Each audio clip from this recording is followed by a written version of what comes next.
It's time for Basketball Friday Night in West Virginia. For the next 3 hours, it's high school basketball from across the Mountain State. Live from Marshall University, here's your host, Ryan Epling. March 15th, 2019, the final Friday of the West Virginia high school basketball season. Welcome to this final edition of the season of Basketball Friday Night in West Virginia. Ryan Epling, Ric Morrone, Bill Cornwell with you. Bill, this is what we played for, semifinal Friday night. It is deciding night. I mean, semifinal day, semifinal night in Charleston. We've had some interesting games, some blowouts, a couple of close ones, but one more game left to go, about ready to tip off in Class AAA, and then we will have the field set for Championship Saturday tomorrow at the Charleston Coliseum and Convention Center. That is, in fact, the name of it, and I will always botch that throughout the entirety of the show. We'll go to Joe Linville here in just a moment, too, but before we do that, Coach, this is what every player dreams of. This is what every coach dreams of, taking the big stage on semifinal Friday with an opportunity to get your team to a state championship game. Yeah, and it's hard to imagine, Ryan, 24 hours from now, there's going to be 3 new boys state champions crowned. The season will be culminating and coming to an end. And I tell you what, this will be the most restless night for some. It'll be the most anxious for people that maybe what if things to death. But it's the most exciting. I think the Friday of semifinal Friday is the most exciting day of the high school season all year long, because, as you said, there's going to be some teams right within reach of their goal and their dream, and some of them are going to punch a ticket tonight, and it's going to be a lot of excitement and a little bit of sorrow, but it's going to be exciting either way. It's an emotional couple of days, and when you get to the Charleston Coliseum and Convention Center, it's a very fast-paced week. Things tend to kind of speed up. I know if you're playing those late games, those days can feel a little long sometimes, or if you're playing the morning game, feels like you've got all day if you win and then play the next day. But at the same time, it all accelerates, and you go from maybe a spectacular win one night. It's the thrill of victory one night, the agony of defeat the next, and you see a lot of emotions this time of year. Yeah, and I tell you what, you summed it up perfectly. If you've ever been in that, it's kind of like a cocoon, to be honest with you, because you're so focused on your goal, and you could be playing at some times you're not used to, whether you're in the morning or a late night game, and it kind of blurs together, but you're so into what you're doing. I all the time kind of compare it to jumping on a roller coaster. Those of you that's been in amusement parks, you jump on it and you ride it as far as you can, but then when it stops, you kind of have to gather yourself, because it will stop for everyone but 3 teams tomorrow, but it's an exciting ride. And Ryan, you mentioned the fact that there's going to be a lot of late nights, a lot of midnight oil burn, because especially if you have these late games this evening, these coaches that win and have games tomorrow have little time to sit down, look at a scouting report, put a game plan together. There'll be a lot of late night phone calls to folks that can tell you about an opponent, and it's going to be a busy night for some folks. One thing that we do know, and that is that 2 of the 3 championship games this year will be rematches of games from earlier this season. We'll tell you about those in just a moment. Actually, let's just go ahead and get the scoreboard, and then we'll go to Joe Linville here right after that. But first, let's get a check of your Marshall University Sports Journalism BasketballNight.com scoreboard. Semifinal Friday, there are only 6 games, 5 of them completed, the 6th about to tip off. We'll just go with the order that they were played in this morning. Class Single A, Parkersburg Catholic knocks off reigning state champion Wheeling Central 61-50. What a win for the Crusaders. They are into the Class A championship game, where they will take on the Webster County Highlanders. Webster County defeats Trinity Christian in a very good defensive game, 45-42. That was in the other Class A semifinals. So you've got 27-0 Webster County taking on 19-7 Parkersburg Catholic. This is a rematch of the LKC Night of Champions championship game. So a little bit bigger stakes. Just coming up tomorrow at noon. Class AA. No surprise who won, but the margins were eye-opening. Fairmont Senior defeats Bluefield 64-32 in a game that wasn't even that close. The Beavers were the Beavers had 13 points with 6 minutes left. Unbelievable. Bluefield. Unbelievable. And in the game that just wrapped up, Chapmanville Regional defeats Robert C. Byrd 85-54. a 31-point win for the Tigers. So that sets up a rematch of a game that was played earlier this year in Chapmanville that Chapmanville won. It will be 24-2 Chapmanville taking on 26-1 Fairmont Senior for the Class AA State Championship. That is tomorrow at 2:30. One AAA semifinal is in the books. Martinsburg is 27-0. The Bulldogs defeat Capital 60-57. And the nightcap coming up between University and Cabell Midland. So it will be Martinsburg against the winner of that University-Cabell Midland game tomorrow at 7:15 in the AAA State Finals. And that is a check of your Marshall University Sports Journalism BasketballNight.com scoreboard. Let's go to the Charleston Coliseum and Convention Center. Joe Linville has been so kind to be with us throughout the duration of the tournament. He joins us now courtside as that AAA semifinal just about to get underway. Ryan, I'm very impressed that you got the name of the place right. It took me 2 weeks, but I think I might have it at least for one trip through. It kind of starts to wear on you after a while. But anyway, University and Cabell Midland on the floor. Game scheduled to tip here, it looks like, in probably about 3 or 4 minutes. They're taking their final warm-ups before they're introduced.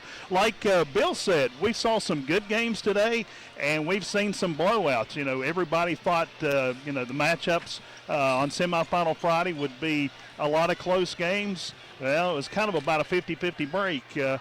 Probably the sentimental favorite today of all the games, and they brought a great cheering squad, and they're scheduled, I think, to bring 5 busloads down from Webster County. And that was the Highlanders as they knocked off Trinity Christian 45-42. That was a good battle back and forth all day. And the Martinsburg Capital game, I tell you what, that was almost a boxing match slugfest. I mean, just the way they got into the game. I mean, the officials let them play. They just, had to grind and get in there to make the basket. So, and that was a good game as well. So we've seen some good ones, and, like you said, we've seen a couple blowouts as well. So in Class Single A, we have number 1 Webster County and number 6 Parkersburg Catholic. I think with the depth of Class A, it's not a shock, but at the same time, that's a number 6 seed that's into the state championship game. And that game this morning between Parkersburg Catholic and Willing Central, we'll talk more about that as we go on. That was a very well-played basketball game. But Class AA, Joe, it seemed like all season that Chapmanville and Fairmont Senior had separated themselves from the pack. And so far through 2 days of play for those 2 schools in Charleston, that seems to be the case. I think you're right. Fairmont Senior coach Dave Retton, during his press conference there a little earlier, he said he felt like that these 2 AA schools, Chapmanville and Fairmont Senior, could take any AAA school in the state right now the way they're playing. So, the coaches feel that they have very talented squads, and it should be a great matchup tomorrow afternoon here in Charleston. Joe, I know you'll be busy with all the action there. We will check in with you for updates on this University-Cabell Midland game. By the way, before we let you go, Cabell Midland got here in spectacular fashion in a big win last night in overtime over GW. Maybe, what has to this point been the best game of the tournament, Joe? Yeah, it was 62-64. George Washington and Cabell Midland, number 3 and number 6, battled it out on the hardwood, and Cabell Midland prevailed at the end and picked up that 3-point victory to advance to semifinal Friday.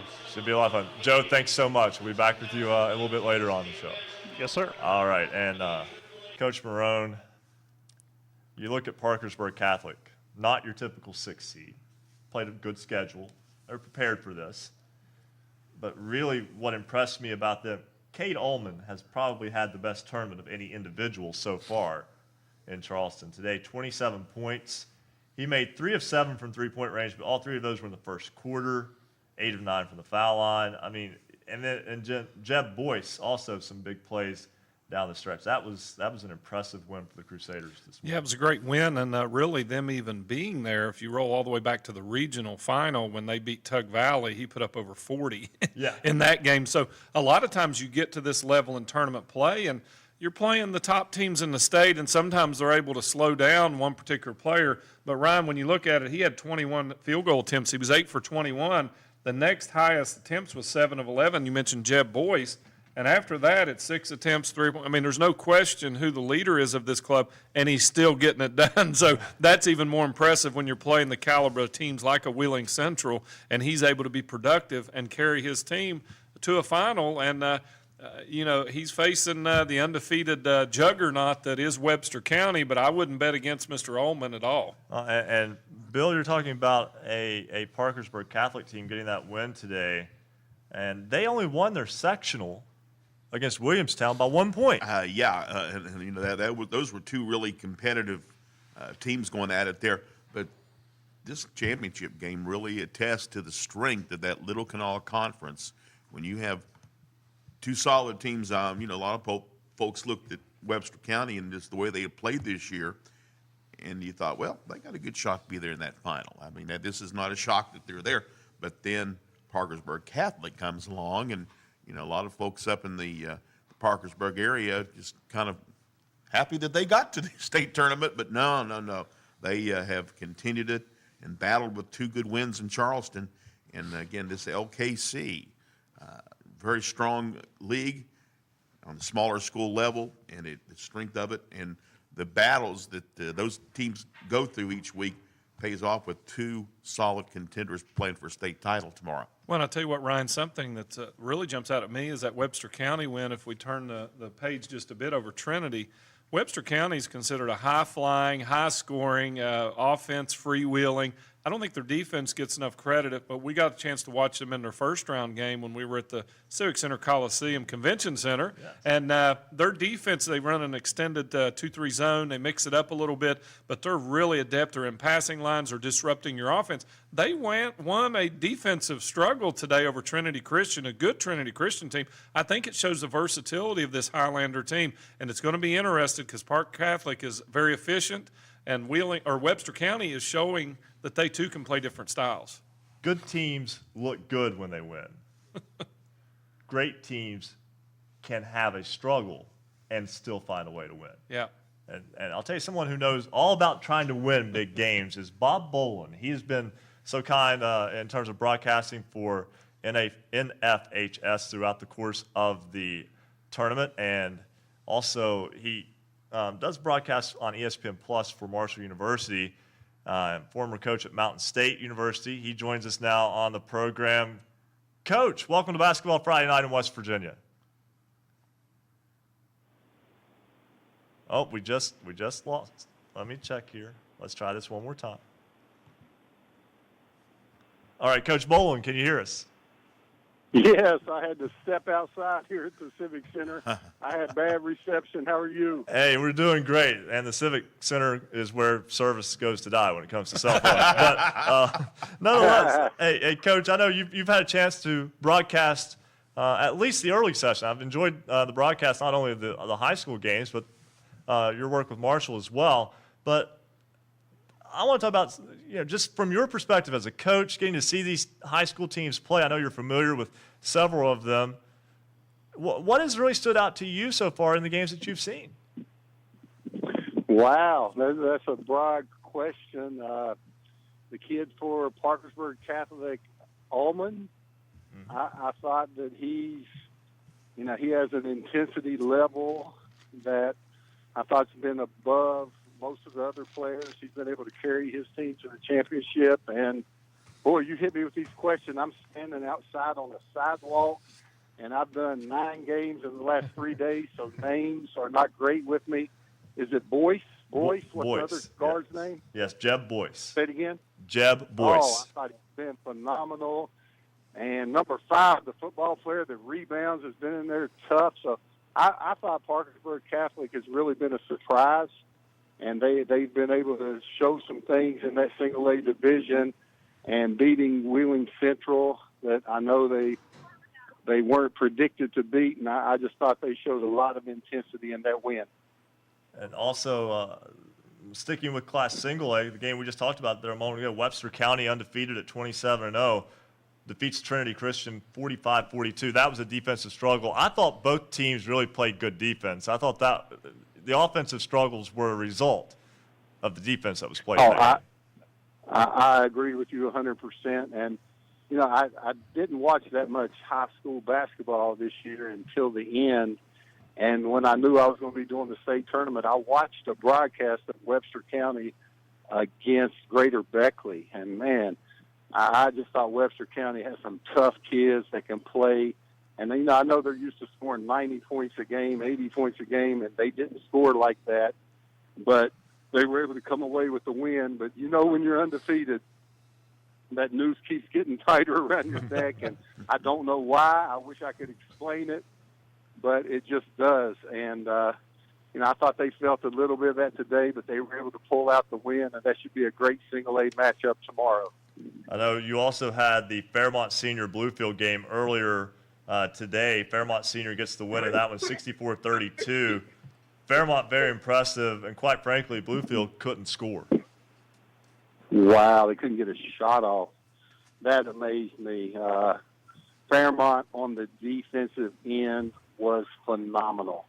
Now, I did watch most of the Chapmanville game earlier. Fairmont looked so good to me at all 5 positions, and defensively they were so in sync, helping each other, blocking shots. They look today to me like the best team that I've seen all year. And I did watch some AAA games. Being from Beckley, I watched some games over there this year, and I thought Fairmont looked like the best team in the state I've seen by far. And I'm not trying to make enemies anywhere. Chapmanville, granted, I only watched them a half. Obina's a good shot blocker. The tall shooter, I thought, I didn't have him on tape. I'm just going from looking. I thought he was really good. The guard play was good. It should be a great game. I just thought Fairmont was phenomenal today. In the first half, Bluefield was 2 of 23 from the floor. Well, they had more turnovers than points until 7 minutes to go in the game. That's amazing. And that's a Bluefield team that beat Capital, who showed out well in the AAA semifinal. Beat Woodrow. Yeah. Who lost to GW, and who was, if they would have beat GW at the buzzer, would have been the number 2 team in the. I know. That's just what made it. Fairmont just.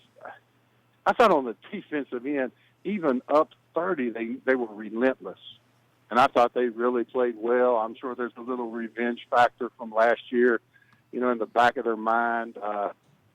That'll be a good one to watch. I'm sure people are excited to watch that one. Should be. And Coach, I know that this is, you've been in these situations before. What are the coaches, what are the players who are getting ready for the championship game tomorrow, what are they feeling like right about now? Well, that's probably why I'm not coaching, where you're miserable. You get to enjoy the semifinals for about 30 minutes, and then the report. We were always in Kansas City, and we went to the NAIA National Championship game 4 times. And, there's 32 teams out there, and, you're sitting there, you're so excited that you won, and 30 minutes after over, you're doing the press conferences, and then you walk out in the hall alone, and you got, wow, I get to watch 6 tapes tonight, stay up all night, do everything in my power. My brother called me the next day. The game was on ESPN2, our national championship. He said, dude, you look like a raccoon. You have bags on. So everybody thinks these coaches are all happy and jumping around to be in a championship. No, it's misery. But for one team tomorrow, when it's over, and you get to sit in that dressing room alone, and you are the champion, that changes things for the world. You're not tired anymore. Just a great feeling. But, no, I don't think right now anybody's really excited. Coach Bob Bolin, broadcaster of the state tournament for the National High School Federation, thanks so much for joining us. And like I said, I've enjoyed your work throughout the course of the year as well. And again, thanks so much for joining us. Get out of the rain, by the way. Guys, thank you for having me. Hey, thank you. That's Bob Bolin. Just so good to listen to him. I just enjoy his perspective of the game. He has called a lot of basketball this week, that's for sure. He's been busy throughout the season. Completely understand why his mind would be a little blurry right mush. about now after kind of mushy. That's just during the morning sessions. We've got to step aside and take a break. When we come back, we'll be joined by Scott Cousins, the head coach of the Class AAA Girls State Champion Parkersburg Big Reds. We'll tell you how they got that championship when we come back on Basketball Friday Night in West Virginia here on the Fast Break Sports Network. Basketball Friday Night in West Virginia will return in 2 minutes on the Fast Break Sports Network.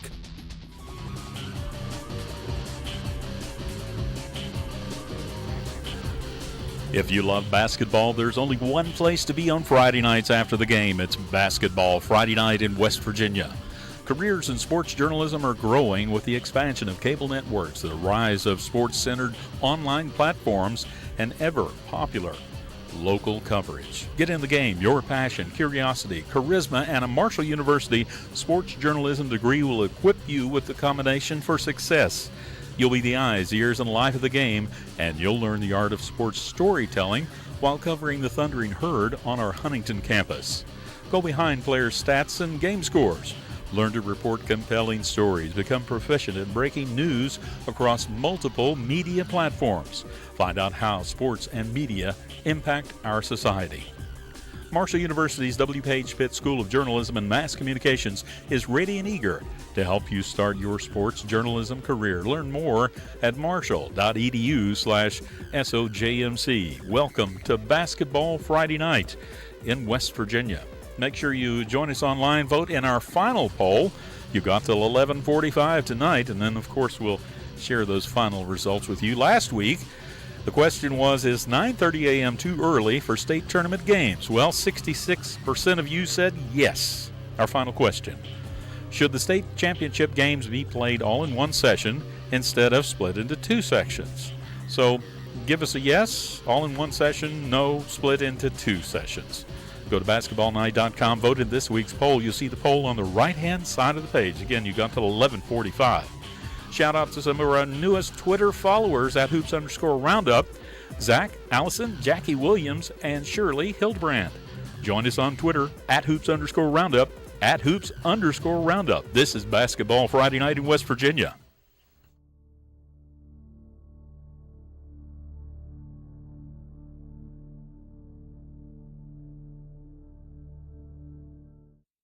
Join us Saturday, April 9th on the Marshall University campus for Green and White Day.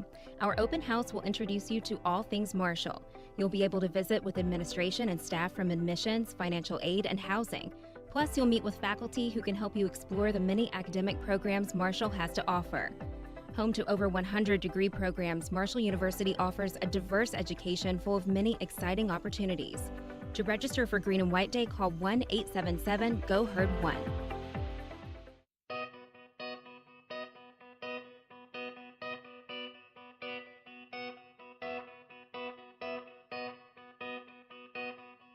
Celebrating high school basketball around the Mountain State. You're listening to Basketball Friday Night in West Virginia on the Fast Break Sports Network. Now, back to your hosts, Bill Cornwell, Joe Linville, Coach Ric Morrone, and Ryan Epling.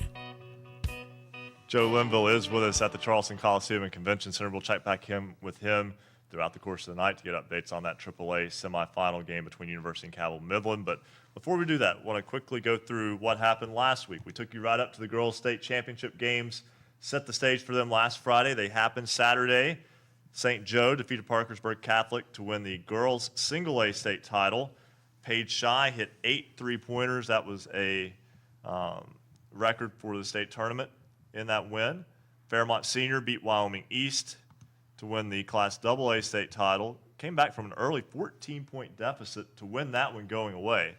And in AAA, it's a repeat for Parkersburg. The Big Reds pulled away from University down the stretch to win 63-52. Scott Cousins is the head coach of the Big Reds. He joins us now on Basketball Friday Night in West Virginia. And first off, Coach, congratulations on your second consecutive Class AAA state title. Well, thank you very much.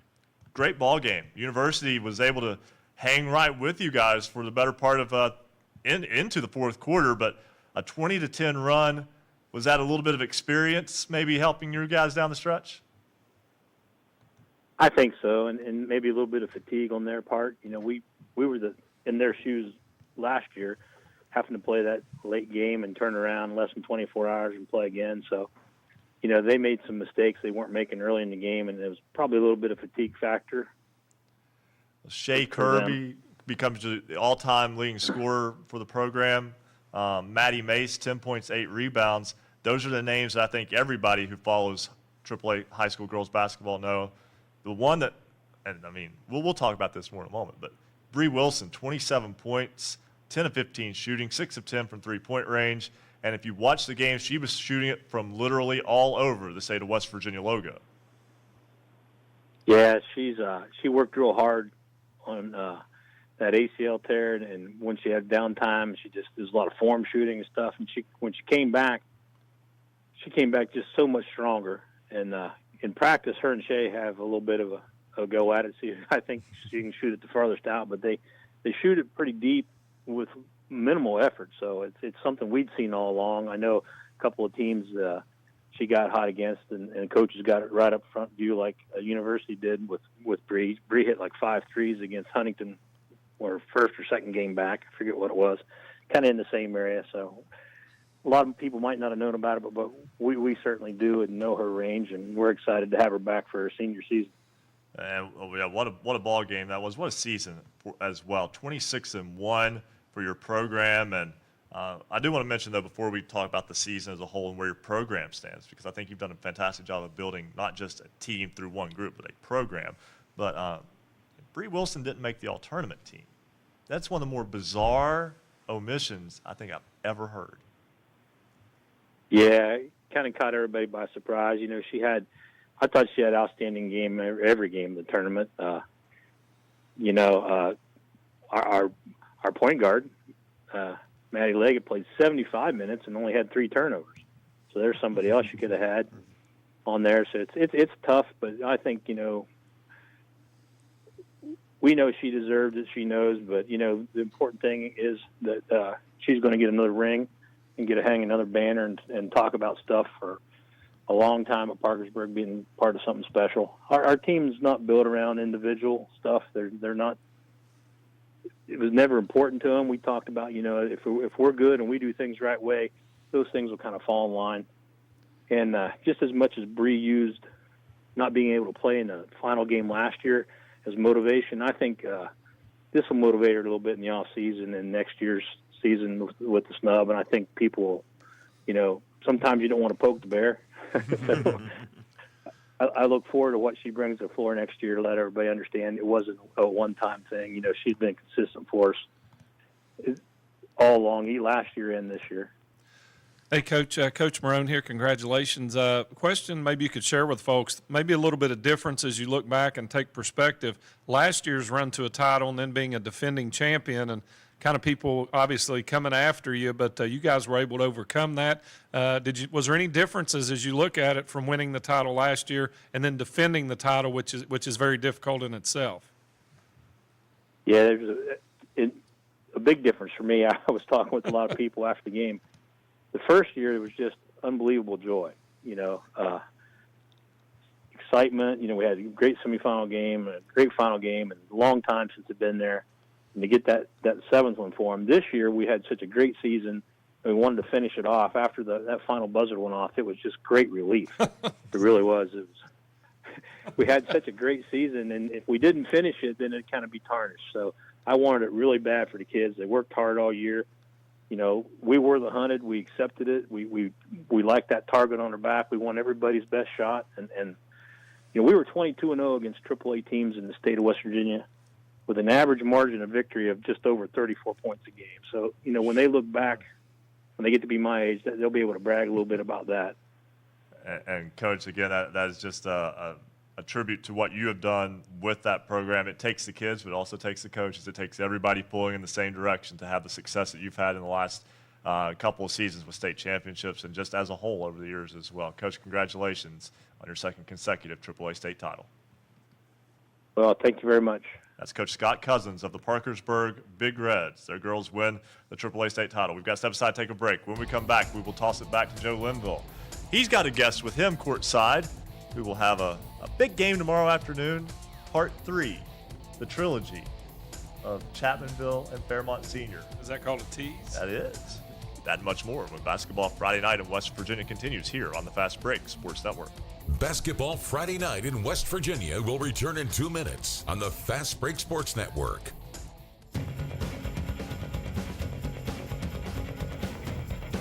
There's no better place to be than right here. It's Basketball Friday Night in West Virginia. Marshall sports journalism graduates learn transferable skills that score competitive careers. It is time for you to get in the game. Critical thinking, communications, and commitment to accuracy are desired skills in an expanding job market. Sports journalism and sports communications careers are some of the most coveted positions in the country. The Marshall University School of Journalism and Mass Communications is ready and eager to help you start your journey.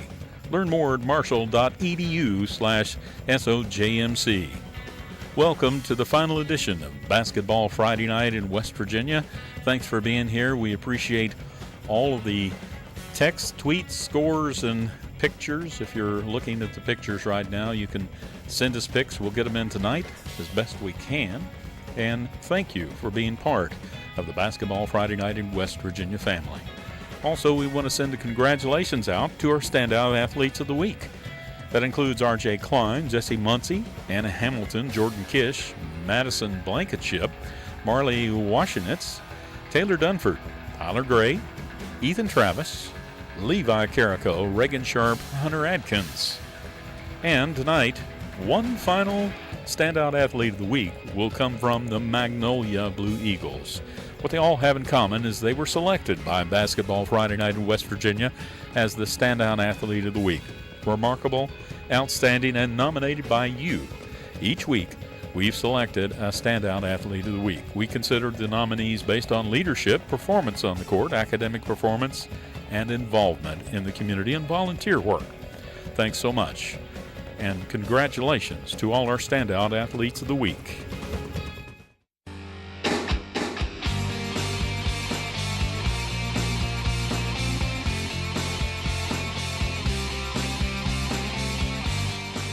Stay up to date on your favorite teams. Check out basketballnight.com. Now, back to Basketball Friday Night in West Virginia with Bill Cornwell, Joe Linville, Coach Ric Morrone, and Ryan Epling. 9:31 on this semifinal Friday night for the boys state high school basketball tournament in the state of West Virginia. Ryan Epling, Ric Morrone, and Bill Cornwell here in studio. Let's just kick it right back to the Charleston Coliseum and Convention Center. Joe Linville is there courtside. He can give us an update on the AAA game, and he's joined by a guest. Real quickly, guys, University leads Cabell Midland 15-11. Just under 7 minutes to go in the first half in that ball game. And joining me now is the head coach of the Chapmanville Regional Tigers, Coach Brad Napper. And Coach, first of all, congratulations on the big win tonight over Robert C. Byrd. And you get to go back to the big dance once again tomorrow, something you guys kind of set your sights on a year ago here at the Civic Center. Yeah, thanks. I appreciate it. It's been we've had a great season. I'm super proud of our guys and the way they've played, and we've had a target on our back pretty much all season, and our guys have stepped up and met pretty much every challenge. And I'm super proud of those guys. And win or lose tomorrow, we've had a great year, and the same thing with Fairmont Senior. I expect a great game. I know Coach Retton will have those guys playing really well, and it'll be a definite challenge. All right, you feel like your guys are going to be ready. Your first two games you kind of cakewalk through without a lot of adversity, but now you know what you are facing tomorrow. Yeah, our guys know. They know. Fairmont Senior is a beast. They're a beast, and our guys know what they're facing. We've played them, already once this year, and it was just a battle from start to finish, and I expect the same thing tomorrow. Of course, Coach Retton knows your team. You guys have been watching them as well. How do you feel like you match up on the neutral floor? I know they came down earlier in the year and played on your home court. A little different situation this go round. Yeah, it is. But no game that we've played before now or last year or 2 years ago, none of that matters. It's one game, and it's going to be whoever plays the best tomorrow. And like I said, both teams have had great seasons, and I think our guys are going to come out ready to play tomorrow, and they have to play their best game of the season tomorrow to have a chance. Coach, your team took a couple of road trips this season down south. How do you feel like those trips help prepare you for tomorrow? It helps in so many ways, I think. It helps our kids become closer. They don't only get to play with each other, they get to stay with each other in hotels and eat out and spend a lot of time together. and then you throw in the factor of, you play really good competition. We played 2 teams that we played in Florida, went to the Sweet 16 in Kentucky. Another team that we played down there from Cincinnati, was the second best team in their league, and that's the biggest classification in the state of Ohio. Coach, just looking back, this is your 3rd straight trip to the final dance. Any thoughts? And maybe how does that prepare your team to give you that experience? Of course, you're the defending state champs, and like you said, you've had the target on your back all season. But these guys are well seasoned. You've got Obina Killen, you've got Devin Collins. These boys have all been here before. Yeah, and that helped us tonight. I think. I think our experience of being here and playing in this stage sort of helped us today, against Robert C. Byrd. And Robert C. Byrd has a great team. It just wasn't their night tonight. But you turn around, you got to play Fairmont tomorrow, and they've been here more than we have, so they're just as seasoned as we are, just as experienced. It's going to be fun. Should be a fun game, you have to be your absolute A game just to have a chance. Coach Brad Napper, head coach of the Chattanooga Regional Tigers, playing Fairmont tomorrow in the Class AA Boys State Championship ball game. 2:30 is the tip time here at the Charleston Coliseum. Guys, back to the studio. Thanks very much, Joe. Excellent job as always. And Coach Napper, we thank him for being so kind to take time to talk with us here tonight as well. Always enjoy hearing from him. He's intense, great guy though, and always good with his time with us. I love his description of Fairmont Senior as a beast. Yeah. And he's right. And we go back to what Coach Dave Retton, you look at the big picture of all the teams that are still alive, I really think that he's pretty accurate that those 2 AA teams are so talented and so just deep that they may be the 2 best teams still alive, no matter the classification, no matter the size of the school. And, either one of them are going to be a worthy champion, and that should be an outstanding game tomorrow afternoon. Yeah, I tend to not want to get involved in cross-classification comparisons, but I can't help in this situation. You're looking at Bluefield has beaten Capital and Woodrow Wilson on the road this year, and they got beat by 32 today. It's just unbelievable. And, speaking of basketball schools having a great go of it, Fairmont, boy, the boys team looking to get back on the mountaintop. The girls team did so last week with an excellent win last Saturday afternoon over Wyoming East. Corey Hines is the head coach of the Polar Bears. He joins us now on Basketball Friday Night in West Virginia. And Coach, first off, congratulations on your 2nd title in 3 years. Hey, thank you guys. I really appreciate that. All right, we'll start with the bad, then we'll go back to the good. 6 minutes into the game, you were down 17-3. What was going on? Yeah. What was going through your mind? I've watched your teams enough to know that they can wear on teams throughout the course of the game. I feel like you probably just felt like just weather this storm and you'll be okay. Well, yeah, honestly, that's something that we told the girls. Myself and my coaches, Coach Corey Body and Ryan Severe. I got an excellent coaching staff, and we got kids that that were very determined. And we knew that Wyoming East was a great team. The last couple of times we played them, they actually beat us, not just championship game. They beat us like last year too. So we knew that we had our mind state was that it wasn't going to happen this year. So being down 17-3, fortunately, it was some kind faces in those stands. I was able to look at some family members, and they kept me calm. You know what I'm saying? So I know a lot of people was like, "You were so calm," and on the outside, yes, I was calm on the outside, but on the inside, I was like, "Okay, ladies, now we got to kick this in." So, we've seen a couple of things that we felt we could take advantage of. We know Marley got a couple early fouls, but we were able to go to the bench with Rebecca Jenkins and also Emily Stern, and they did a really good job. We was able to buy Marley some minutes, and then Marley and Courtney, I thought, did a wonderful job on their guards. So I thought that was a big key to the game because their guards are excellent, but they got a little tired. And if you look at the gauntlet of guards that we had to play in those 3 games, that that was some of the best in the state. So I keep sounding like Courtney Wilfon's campaign manager. I'm telling these college coaches they're slipping. They got to get it together, fellas.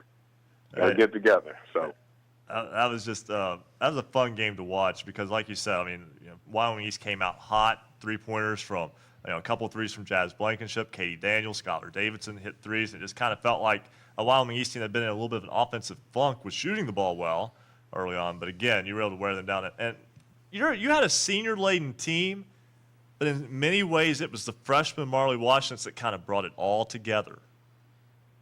Yes. See, I tell people she has an excellent pedigree. Both her parents was coaches. They both played in college. So she, Marley really doesn't have a choice. I tell people that. Like, she don't have a choice. So, even, she got two parents that both played college basketball and they both coached. So, she's going to, you actually, I bet you her Christmas gift was a basketball. So. But, yeah, anytime that you can get the respect of your seniors as a freshman, it's excellent. That means you're doing a great job. And she was able, early, she had to learn a few things because, you also playing with some people that also has already developed a reputation and they also have goals and stuff like that. So she had to learn a few things in the very beginning, but she learned real quick and she did a wonderful job. Very proud of her. Coach, obviously you talking about getting the title last week. Coach Retton going for a title tomorrow. Obviously, for basketball at Fairmont Senior High School, this is kind of a golden era, although it puts a lot of pressure on you and Coach Retton to kind of keep these standards up. Hey, well, see, the problem's going to be right now. I'm going to owe him another. Like, if he does what he has to do, because, like, when he won his second one, he put pressure on me. Because when I won the first one, when I won my first one, and he seen this look. I think he seen this look in my face like I was going to be like, I'm done. We done won it. I'm done. And he threw this challenge out. He said, well, anybody can win one, but for you to be a real champion, you got to win two. And that's something he threw out there. So, but I'm like really excited about that game tomorrow, man. There's two great teams. Coach Retton has an excellent program, and not just our basketball program. You got to think about it. We got pressure from our football team, our soccer team, our swimming. You know what I'm saying? You walk down our hallways, it's trophies, state championship trophy, and wrestling. It's stuff. So you don't want to be the team that doesn't come home with something. You don't want to be that team. So there's a lot of pressure. Coach Corey Hines, the Fairmont senior, the Polar Bears win the girls' state title game. And before we let you go, Coach, we know you're unable to be in Charleston where you would like to be, I'm sure, but you're in Charlotte for your grandmother's funeral tomorrow. We certainly, our thoughts and prayers go out to you and your family, all those who are affected by that. And thanks so much for taking time out to talk with us tonight. Hopefully we were able to make you smile a little bit. Hey, you sure enough did, and I really appreciate that. Me and my family want to tell you guys thank you and really appreciate all the well wishes. A lot of people have been sending me emails and, text messages. Really appreciate that. A lot of love out there. Thanks so much. That's Corey Hines, head coach of the Fairmont Senior Polar Bears. We've got a full we got things are just moving right along quickly. We're going to step aside, take a break. Let's do that right now. When we come back, we will talk with the Gray family of Webster County. They are at the Charleston Coliseum and Convention Center getting ready for the Single A title game tomorrow. We'll also talk with Rob Stracula, head coach of Parkersburg Catholic. That's who they'll play in the Single A title game tomorrow. That's when Basketball Friday Night in West Virginia continues after this on the Fast Break Sports Network.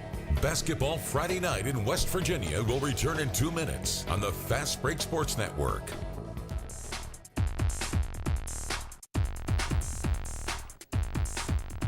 For scores online, and there's not many of them left, you'll find them all at basketballnight.com, along with all the schedules and brackets. Marshall University Sports Journalism major offers students the opportunity to develop skills in the exciting areas of print, public relations, or broadcasting. Our curriculum features terrific skill-based courses and prioritizes hands-on experience that not only expose the students' work to the public, but also to sports journalism professionals who are often willing to provide crucial feedback. Marshall Sports Journalism majors cover our 15 varsity teams in any media format, including text, online, photo, radio, or video. Hands-on, real-life experience comes through Marshall's student-powered media, the Parthenon, WMUL Radio, and MUTV, as well as communications campaigns and off-campus internships. The Marshall School of Journalism and Mass Communications is ready and eager to help you start your sports journalism career. Learn more at marshall.edu/SOJMC. Thanks for joining us. This is the final show of Basketball Friday Night in West Virginia. Don't forget, go to our website, vote in our last poll question. Our final question: should the state championship games be played all in one session instead of split into 2 sessions? Give us a yes or a no. Go to basketballnight.com to vote in this week's poll. You'll see the poll on the right-hand side of the page. You've got till 11:45 tonight. Follow us on Twitter at @hoops_roundup, @hoops_roundup. And a shout out to Chad Smiles, Abaris Amwa, Kevin Skull, Tom, Melissa, Tyler Maynard, and Ty. They are a part of the Basketball Friday Night in West Virginia family.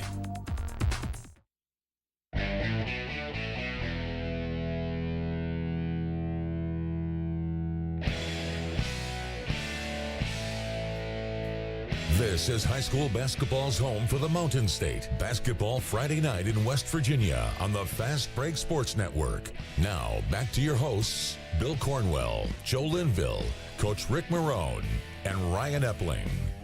Maybe it's for the better you don't see what happens here during the breaks. Ryan Epling, Ric Morrone, Bill Cornwell with you. We're having a good time here on Basketball Friday Night in West Virginia on the semifinal Friday in Boys State tournament play. We already know the single-A matchup is set for tomorrow at noon. It will be Parkersburg Catholic against undefeated top-ranked Webster County.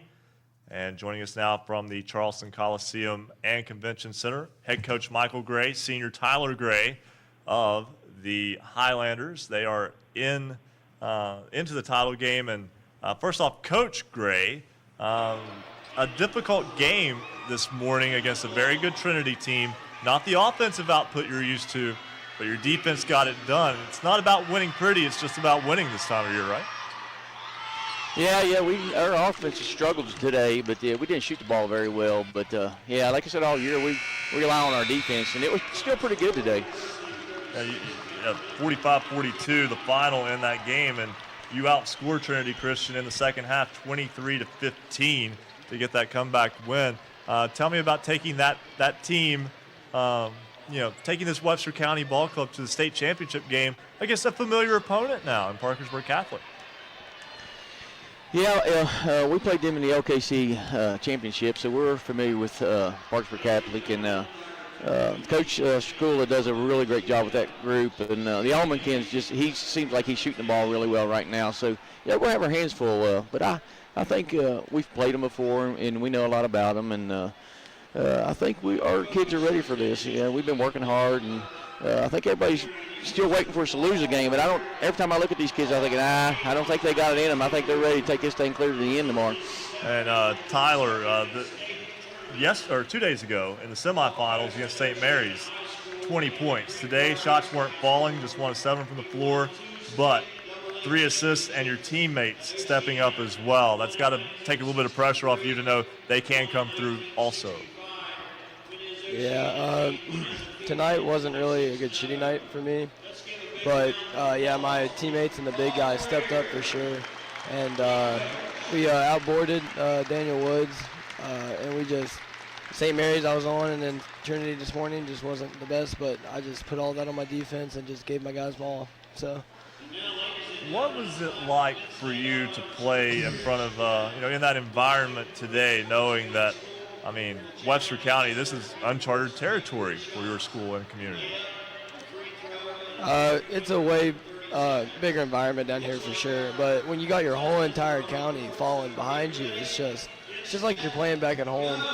It wasn't like last year we lost very badly, but it was to a good team, and it was the first time we ever been to an arena like this. But now we're getting in our zone, we're getting in our rhythm, and we got a whole entire Webster County with us all the way. Coach Gray, Coach Morrone here. One of the stats that really jumped out at me was second chance points, 19-4 in your favor today. So when you see your ball club finding a way to win when maybe those shots aren't going down and really doing those things that coaches love to see, it's got to make you feel good that when things are tough or something's not going, that your kids can persevere through that. Yeah, Cole Taylor carried us today around the.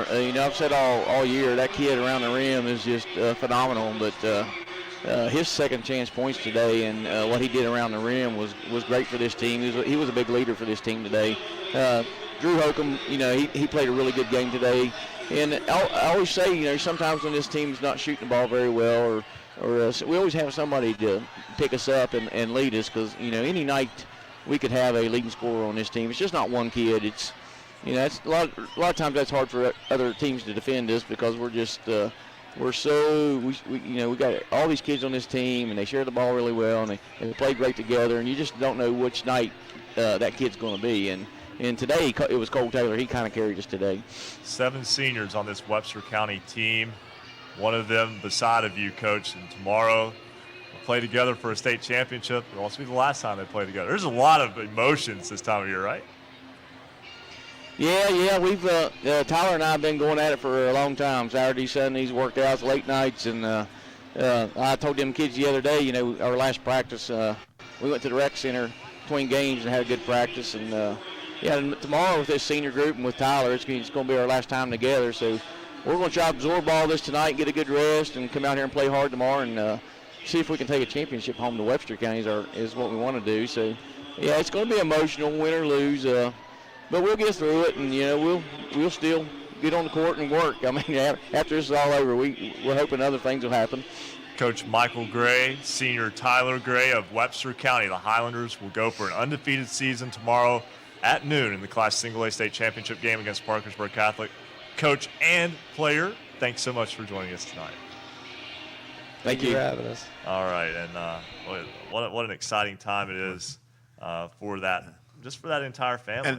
And the thing is, it's like they said, the entire county. I mean, they've come together as one, and I guess just caravanning to Charleston for these games. So, I mean, good luck to them, and certainly another school with the nickname Highlander, a good opportunity here to record a championship, because usually when you think of Highlander and you think of Huntington High, and they've certainly had their share of state championships in basketball. Webster County's Highlanders, good opportunity to stick their name there tomorrow. And no single A team in West Virginia has finished undefeated since Payton City in 1987, when they beat the Bramwell Millionaires in a battle of unbeatens in the Class Single A title game. One of my all-time favorite uniforms, the dollar signs on the pants for the Bramwell Millionaires. Absolutely. And let's go right back to the phones. Rob Stracula, the head coach of Parkersburg Catholic, as they were able to get the win today over Wheeling Central. And Coach, first off, congratulations on reaching the Class Single A State Championship game. Hey, thanks a lot, guys. I appreciate it. 21 of 42 from the floor as a team against Wheeling Central. That's impressive against anyone in a state tournament. But to do it against a team with that pedigree, what were you able to see offensively to kind of see that you could attack them and get to the rim? Well, I think we had 26 points in the paint to their 8. We're not a team that's really going to throw into the post a lot and score from off the block. So, we really wanted to attack the paint, attack the rim, make them defend. About 20 to 30 feet out from the basket. Try to open up some driving lanes, and Jeb Boyce and Kate Allman were very effective doing that tonight. This morning, I should say. It's a habit. I understand. I still call it the Charleston Civic Center. But nonetheless, Coach, your postseason games, a 1-point win in the sectional final over Williamstown, a 6-point hard-fought win over Tug Valley in the regional co-final, a 2-point win over Notre Dame in the Class Single A quarterfinals. I mean, your team, there's no chance for you to even relax in the past, 2 weeks now? No, and, we're not made to really, win big against teams. But these guys have really found a way to win close games. They absolutely refuse to lose attitude right now. And, but we just got to keep doing what we're doing to get where we're at this point right now. And that's just play together and to continue to make the right decisions on the floor for each other. Coach, talk about the work of Kate Ullman and Jeb Boyce today. I mean, they come up with 45 of your 61 points, just handling the bulk of the scoring. They did, and Cade Allman is an unbelievable talent, and he comes once in a lifetime for a lot of schools. So, in what he's been doing the past 3-4 games has been unbelievable. And we talked to the team about how the other guys got to step up and play some big roles. And against Notre Dame, that was Pat Copen, who had 12 points, 9 rebounds. And today it was Jeb Boyce. He had 18 points, 5 assists, and just played a tremendous game from the point guard position. Coach, your ball club defeats the reigning state champions, and now you get a rematch with a team you played about several weeks ago, about 3 weeks ago in the LKC championship game, Webster County. Things change this time of year, even in this relatively short period of time. Tell me what you take from that game and what you look moving into tomorrow's title game. Well, Webster has a lot of talent, and they're very tough at every position, and we didn't play very well the first time. And I mean, we're 13 of 53 from the floor. You're not going to beat too many teams missing 40 shots, but a lot of that has to do with how good they were defensively. Altering shots, just getting the passing lanes, creating turnovers. So, a lot of it was them, and we didn't shoot the ball well. I mean, they contested a lot of our shots. Our shot selection was poor. So, going into tomorrow, we really got to make sure we take care of the basketball, value the ball at both ends of the floor, and get the best shot we possibly can get every possession. Coach Rob Stracula of Parkersburg Catholic, the Crusaders, get the win this morning over Wheeling Central, 61-50, advance to the Class Single A title game, where they will take on Webster County tomorrow at high noon. And Coach, before we let you go, first time since 2010 that the Crusaders have been to the championship game, and I know this is an exciting time for you. Oh, it's very exciting. I was very fortunate to be an assistant coach on that team. To watch that team grow. A lot of those guys were freshmen. They came and played at varsity level. And, for me in the situation that I'm in, a lot of the guys on this team, or most of them, I had the opportunity to teach these guys in school, in elementary school. So I've had to see them grow and mature, since first grade. So this watch them grow, and I get to grow with them, is a special day, a special moment right now. That's what it's all about. Rob Stracula, head coach of Parkersburg Catholic. Best of luck to you and the Crusaders tomorrow at noon. Thanks, guys. I appreciate it. All right, and that was an enjoyable game to watch this morning. It was a well-played basketball game, the Parkersburg Catholic Wheeling Central game. Wheeling Central shot 33%, but Parkersburg Catholic shooting 50% from the field, able to get to the basket. That was an entertaining basketball game.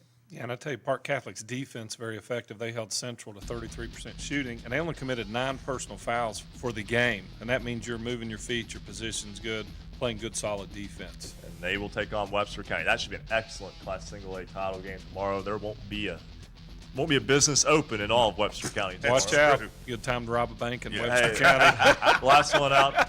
Well, somebody needs to keep the security on, so do that. It'll be a daytime game, so you can keep the lights on. Hour 2 of Basketball Friday Night in West Virginia after this. Basketball Friday Night in West Virginia will return in 2 minutes on the Fast Break Sports Network.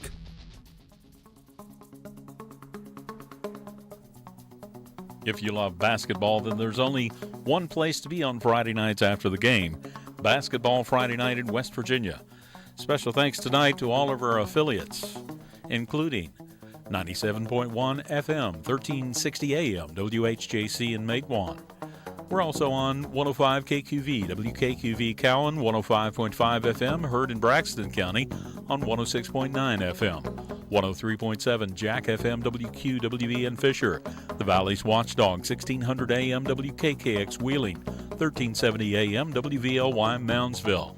Jackson County's home for Southern Gospel, Singing News Radio 92.5 FM, WTHMLP Ravenswood Ripley.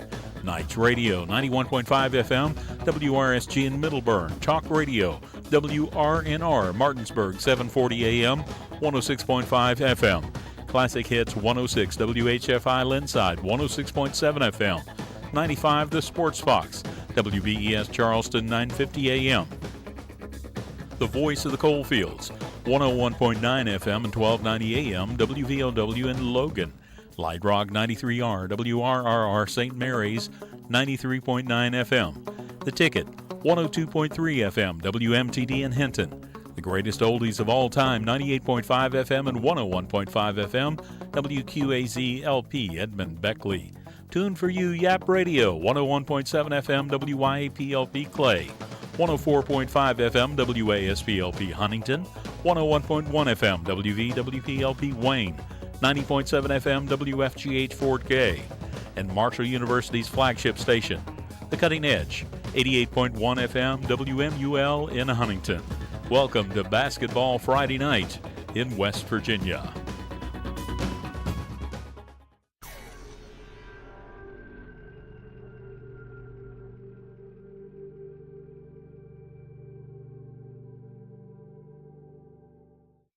Join us Saturday, April 9th on the Marshall University campus for Green and White Day.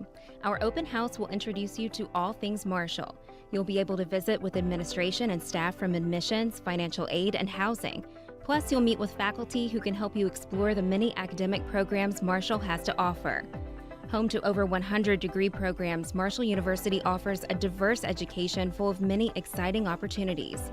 To register for Green and White Day, call 1-877-GO-HERD-1. Welcome back to Basketball Friday Night in West Virginia.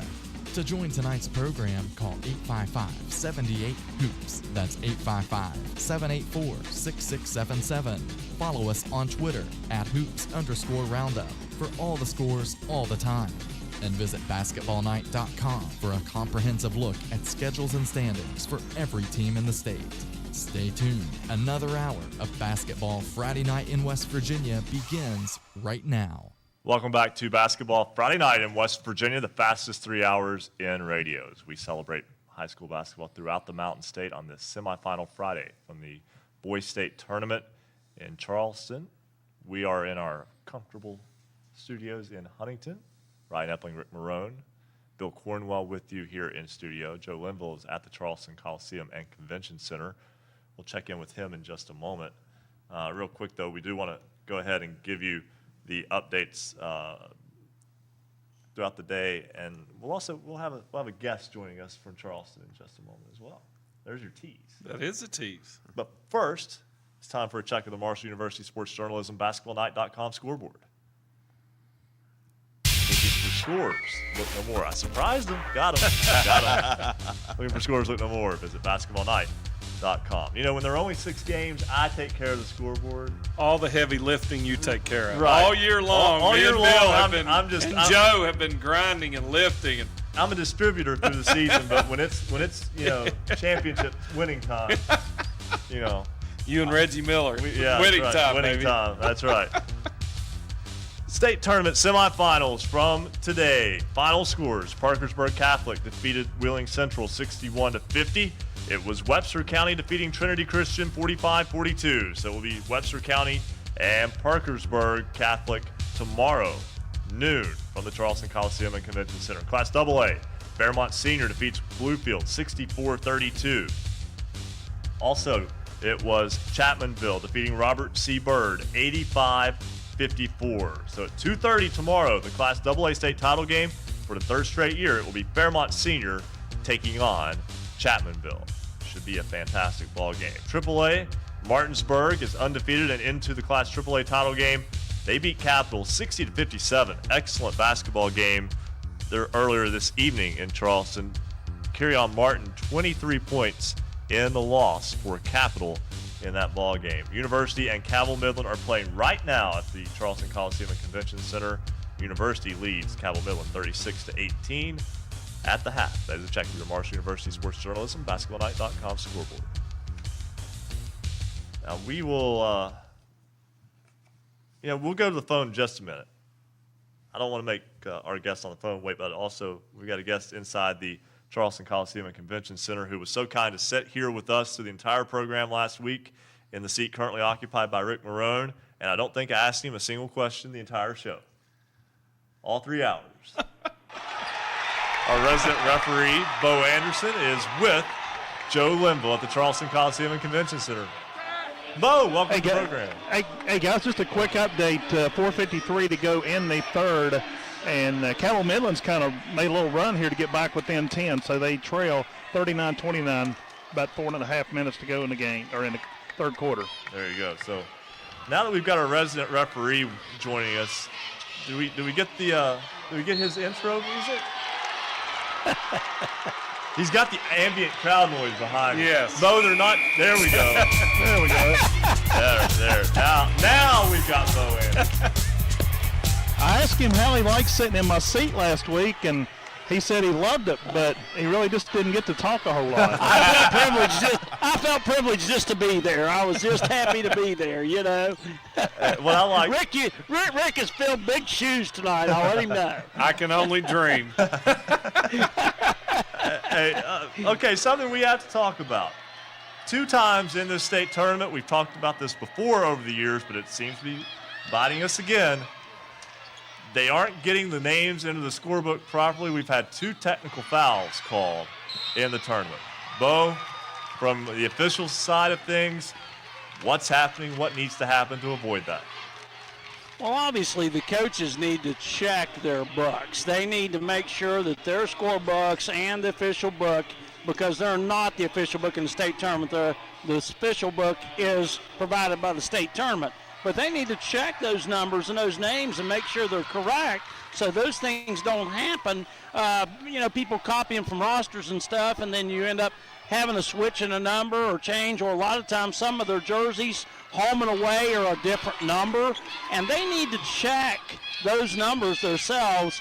I hate book technicals, but they're there for a reason, and, they need to get those checked before the game ever even gets close to being started, but a lot of them just assume it's going to get in there the correct way. And then I saw one earlier today myself, and of course people were wondering what the technical was for, and it was simple. It was a wrong number in the book, and the guy's going to play, so therefore you're going to have the technical for the wrong number and incorrect name and number being in the book.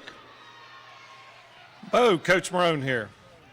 Yes, sir, buddy. I have actually been the recipient of a technical in the state tournament before a game started for a book violation. So my question to you is this.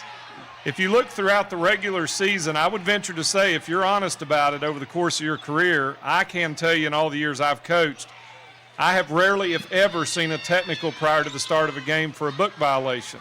There's obviously a reason. It's the process, in my opinion, of how those lineups get into the book. You fill out a sheet like a baseball coach, and you submit the sheet, and then they put it into the book.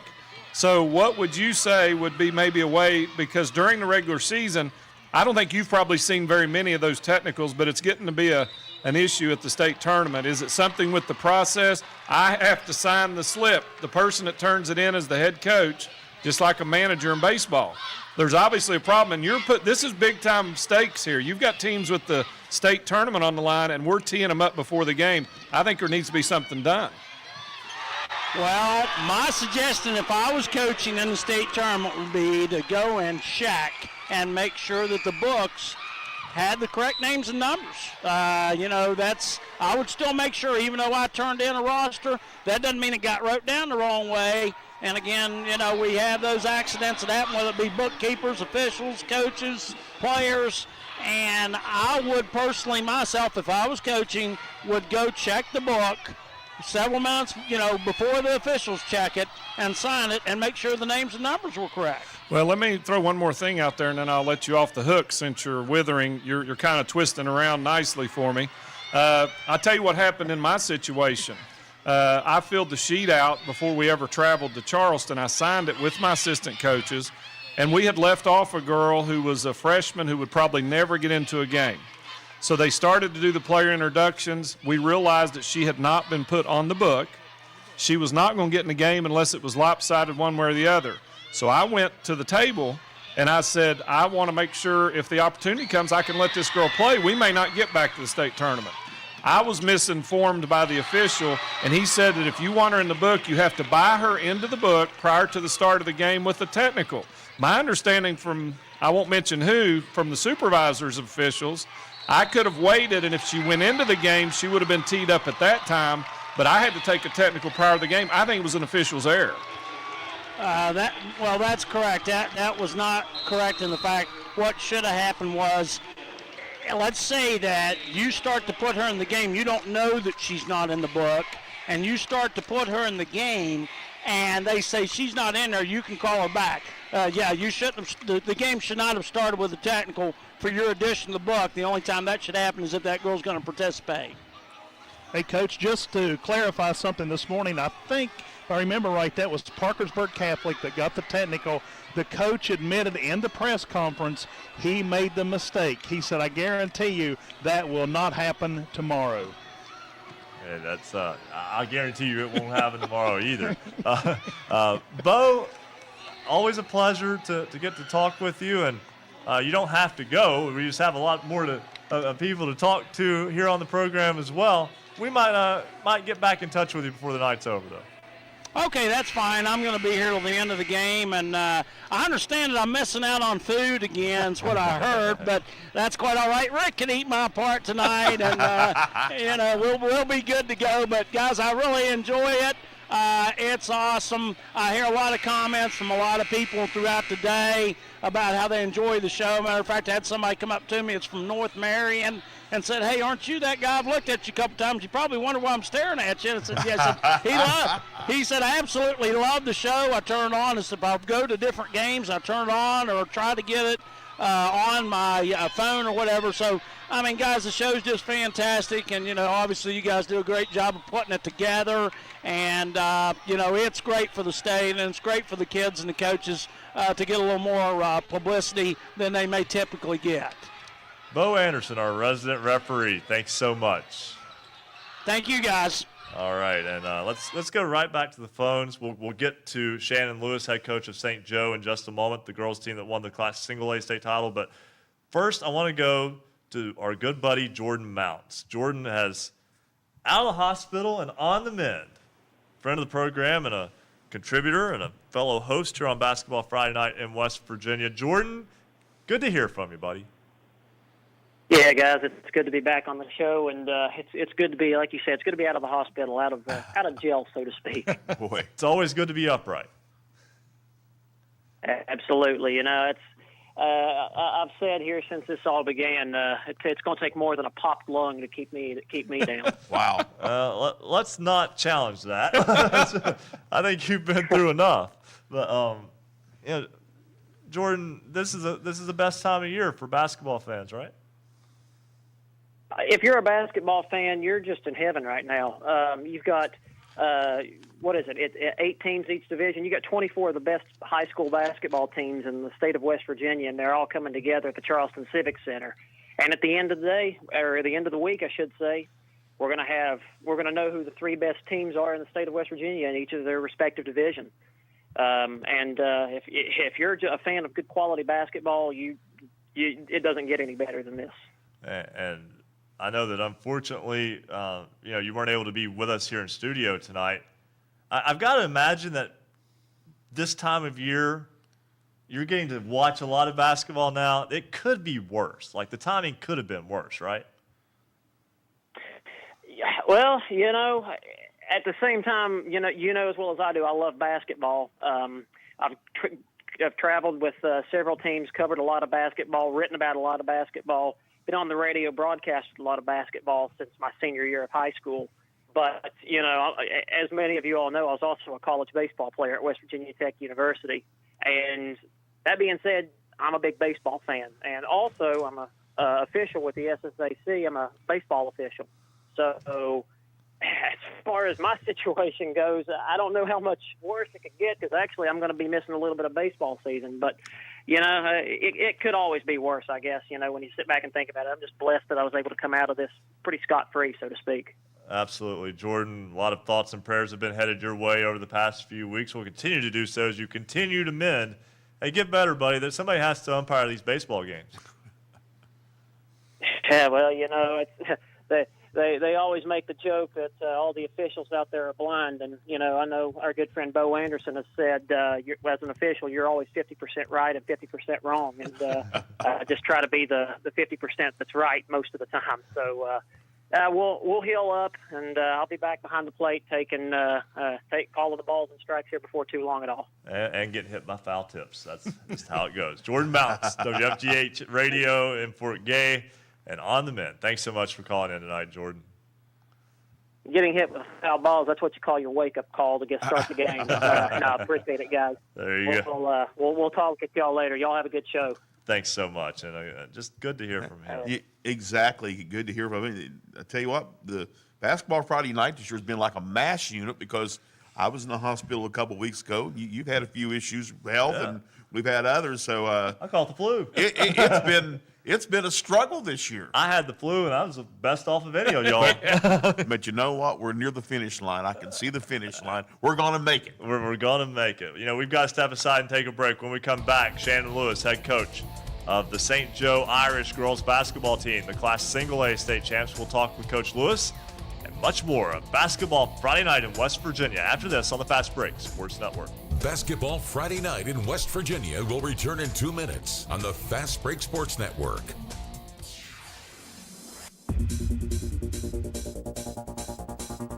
There's no better place to be than right here. It's Basketball Friday night in West Virginia, the final edition. Does showing up for work at a ballpark or an arena sound good to you? A Marshall University sports journalism degree can get you there. Sports journalism at Marshall is serious, and it's big business. Sports media and communications careers are some of the most competitive and marketable worldwide. We'll prepare you to think critically, report accurately, and artfully tell the stories on and off the field or court. If this sounds like you, the Marshall School of Journalism is ready and eager to start your journey. Learn more at marshall.edu/SOJMC. Welcome to the final edition of Basketball Friday night in West Virginia. Congratulations to our standout athletes of the week, which includes R.J. Klein, Jesse Muncie, Anna Hamilton, Jordan Kish, Madison Blankenship, Marley Washenitz, Taylor Dunford, Tyler Gray, Ethan Travis, Levi Carrico, Reagan Sharp, and Hunter Adkins. And tonight, there'll be a new and final standout athlete of the week from the Magnolia Blue Eagles. That's coming up. What they all have in common, of course, they were selected by Basketball Friday night in West Virginia as a standout athlete of the week. Remarkable, outstanding, and nominated by you. Go to our website and check out all the past standout athletes of the week. All kinds of information on them there and great stories too. Congratulations to our standout athletes of the week. Shout out to some of our newest Twitter followers. Just a few moments ago, hello Becky Winters, Emily, and also Zach. They're part of the Basketball Friday night in West Virginia family.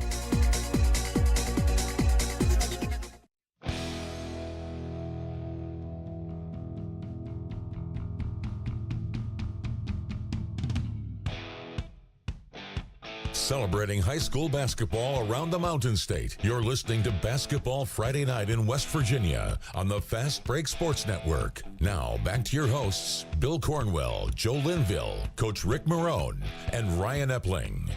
10:17 on this Basketball Friday night in West Virginia. So glad to have you with us on semifinal Friday for the boys state tournament.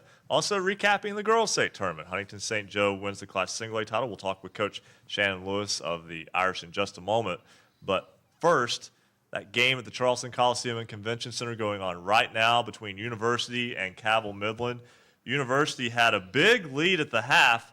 Joe Linville joins us live. Joe, things have changed drastically in the last 8 minutes of play. Yes, Ryan, it has. 3 quarters are in the books now. We're about 5:50 to go here in the ball game. University now leads Cabell Midland 58-37. Which they've just stretched it back out here just a little bit, but Cabell had a pretty good run on them to try to get back in this game. All right, Joe, we will check back in with you in just a moment on that as the winner of that game gets Martinsburg in the AAA title game. Martinsburg trying to go undefeated.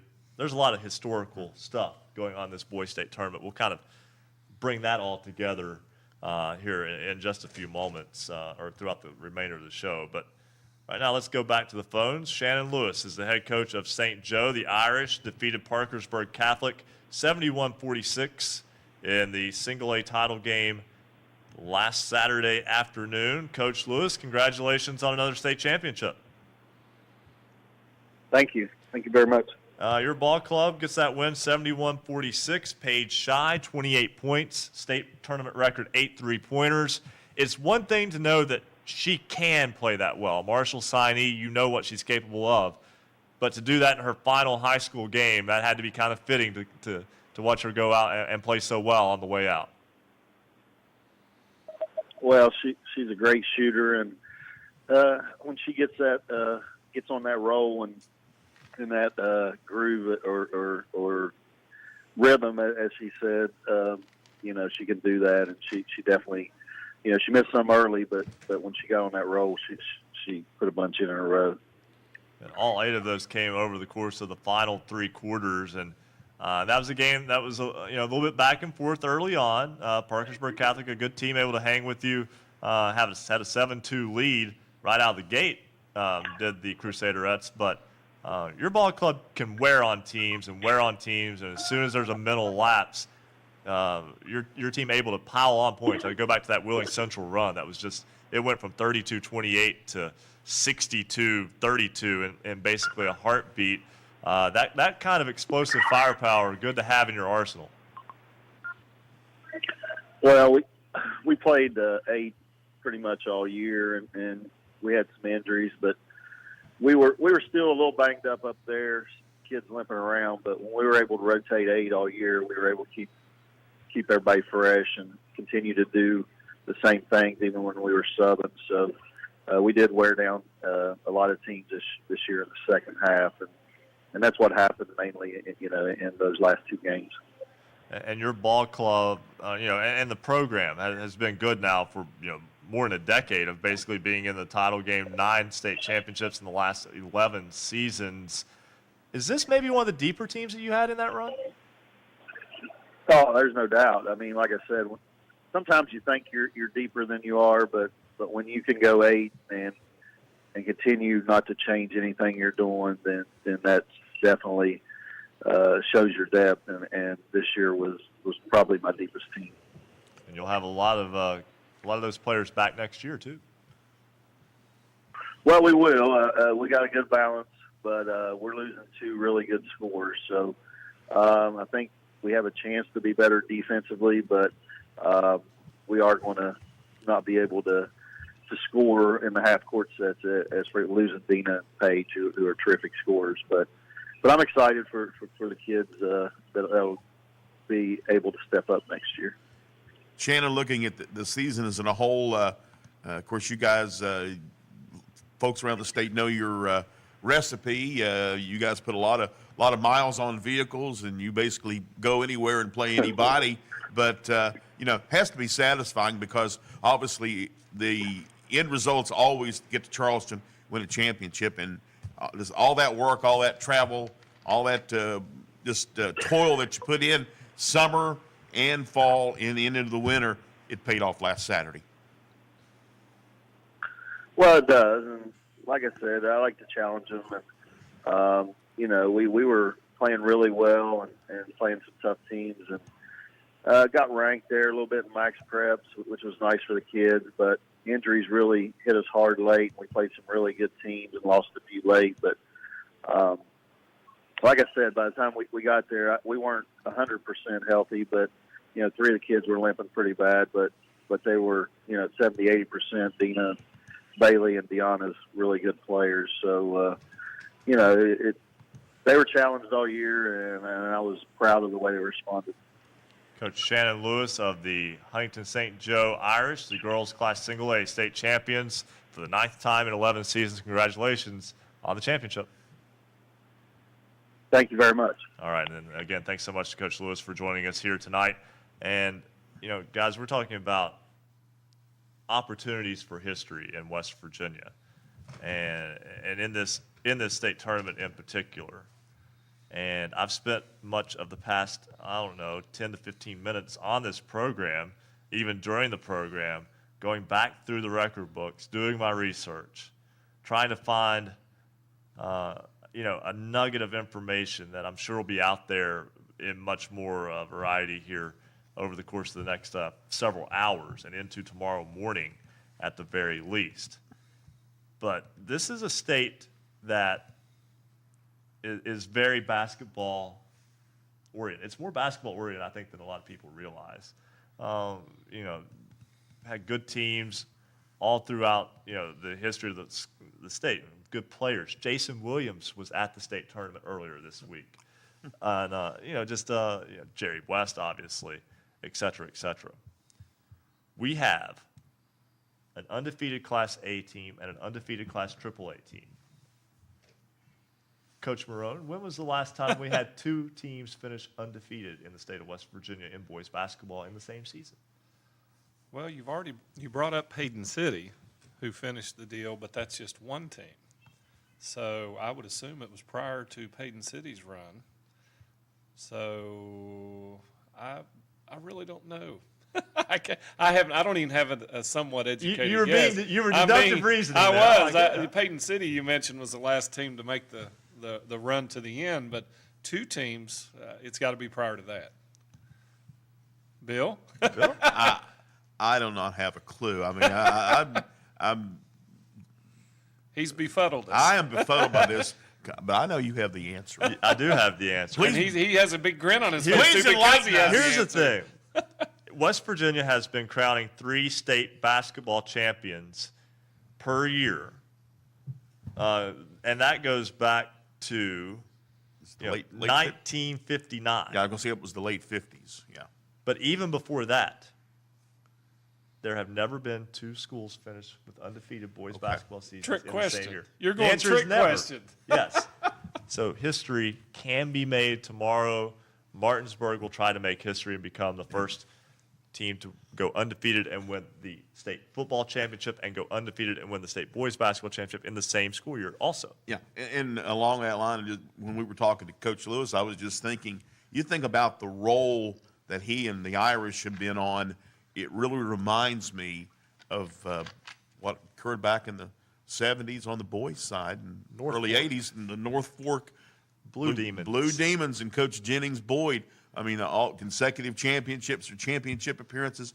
I mean, it's almost carbon copy between what North Fork did on the boys' side in AA and what St. Joe is doing in girls on the single A side. Well, and I tell you, when you look at on the boys' side, and we're all excited about what's going to go on tomorrow, but when you think about Chapmanville and Fairmont meeting again in that championship game, that's just got to get you salivating to get ready to go for that. But the Webster County story, I mean, Joe was sharing with us earlier about 5 bus loads loading up. We made a few jokes about the rather deserted field that will be in Webster County tomorrow. But, you get those magical runs. I think back of some of the teams throughout the history of high school basketball run that you mentioned, the Magnificent Seven, their run from Hannon. I mean, it's really what it's all about. And Park Catholic very well could go in there and end the dream season. I mean, they're very capable, great player in Allman and Boyce. So it's going to be a great game. But I think, like you said, when you see people trying to reach a point that's never been reached before between them and Martinsburg, and to be able to be a part of it, it just reminds us why we love high school basketball. Absolutely. And, with the thrill of victory comes the agony of defeat. 3 teams are going to play in the state championship tomorrow, and they're going to leave with runner-up plaques. And 3 really good teams are going to have runner-up plaques. Yes. And you can lose perspective in the moment, and I understand that because you want to win. You want to win your last game. You absolutely want to win your last game. But everyone who's played the last 3 weeks, or last 2 weeks specifically in West Virginia, has had a successful season. Exactly. And, Ryan, I'll tell you what, I was fortunate enough when I was in high school. I was in high school. I wasn't born 53 years old, to play in 4 football championships. We won 3 of them, but I can tell you the most vivid memories many times are the one that we came up short. Yeah. So you look back and you're very grateful for the opportunities you have, but it's high stakes. But after time goes by, I think you're right. These young men and women and their coaches or communities will look back and just appreciate the journey, and that's what you have to do. I mean, I can tell you firsthand. The last 2 years, I've watched my alma mater make a state basketball tournament for the first time. First time was last year. The second time was this year. It was in girls' high school basketball. And what I remember is, one, parking, and you know this, and I'll make a reference so a few people won't understand. I know that. But on the old road to where the old one-lane bridge used to be that took you from Route 152 down Craig Road to the Wayne High School complex, having to park on that old road and walk to the gym, a packed gym, to watch girls' high school basketball. I'll never forget that. Who would have thunk it? Right. Exactly. It's memories that you'll treasure and keep, and that's what it's all about. And and it's exciting. And you were there too. Yeah, I was there. Yeah. I was back behind you all. You, of course, had the VIP seating as the PA man, and the rest of us were in the back. The irony of which being I was sitting on the second or third row. Yes, Even right. as the public address announcer, I couldn't get down at the table. That's just how it works. But good times, and certainly, again, it's not always the destination, it's the journey that you remember. And it should be remembered. It should be celebrated because it's difficult. It is not easy. No, to think what they go through and what the time and the commitment that's went into the culmination. Tomorrow night, 3 champions are crowned, but it's been a wonderful year this year. We've been able to enjoy it and participate in our own little way, but it's a great sport and a great opportunity for the fans. We hope they can all get out there tomorrow, support them. We know there's many platforms to enjoy the games, as Jordan Mounts mentioned. He'd love to be there in person, but with today's technology, Ryan, a lot of ways, and of course, we'll keep people updated. We'll be live. I'll be there for 2 of the contests. Joe Linville's been manning the post there and looks pretty fresh and peppy, so hopefully he's got one more day left in him. Yeah, we're going to have to step aside right now and take a break, and when we come back, we will send it back to Joe as he's been at that University Cabell Midland Class AAA semifinal. We'll also set the stage for Championship Saturday in West Virginia. That is when Basketball Friday Night in West Virginia resumes after this timeout on the Fast Break Sports Network. Basketball Friday Night in West Virginia will return in 2 minutes on the Fast Break Sports Network.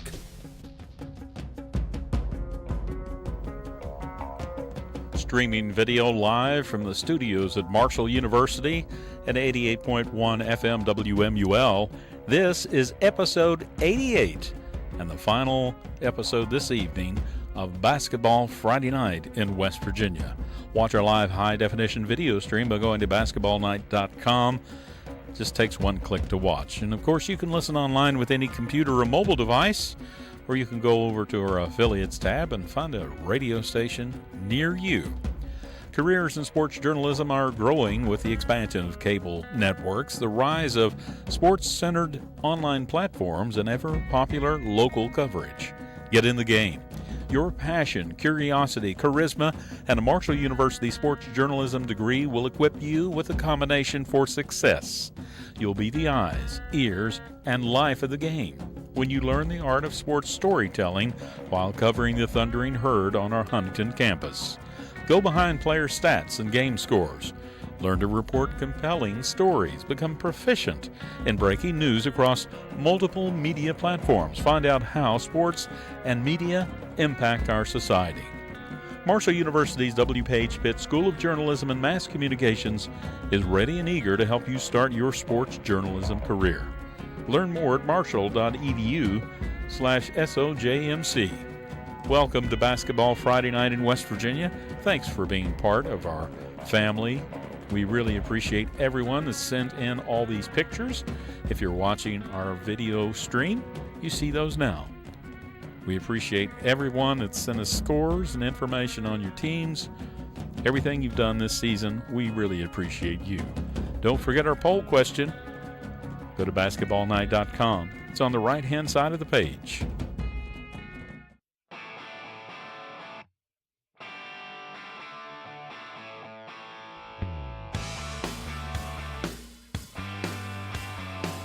Stay up to date on your favorite teams. Check out basketballnight.com. Now, back to Basketball Friday Night in West Virginia with Bill Cornwell, Joe Linville, Coach Ric Morrone, and Ryan Epling.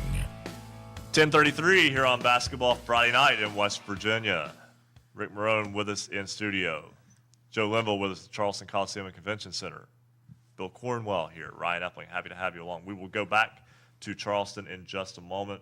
But first, it's time to introduce you to this week's Standout Athlete of the Week. Special correspondent Andrew Rogers is here, and it is Maddie Winters of Magnolia. And so you had to be up early last week to see what has been so far the high-scoring individual performance in either the boys or girls state tournament. Yeah, she had a stellar performance in the state tournament, getting 45 points, which is a school record, but it really just kind of capped off what a year she had. Averaged 24 points, 13 rebounds a game just as a sophomore. So she's got really high expectations for the coming years. Yeah, 45 points in that state tournament game in a loss to Trinity.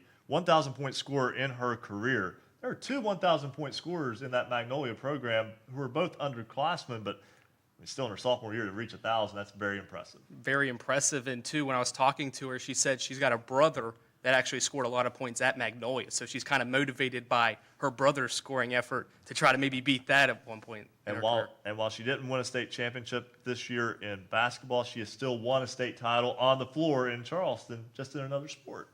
She won a state championship in volleyball, was a part of the all-tournament team, too. So she's got the experience in the coming years maybe to get another state championship in basketball. Andrew has more now with our standout athlete of the week, Maddie Winters of Magnolia High School.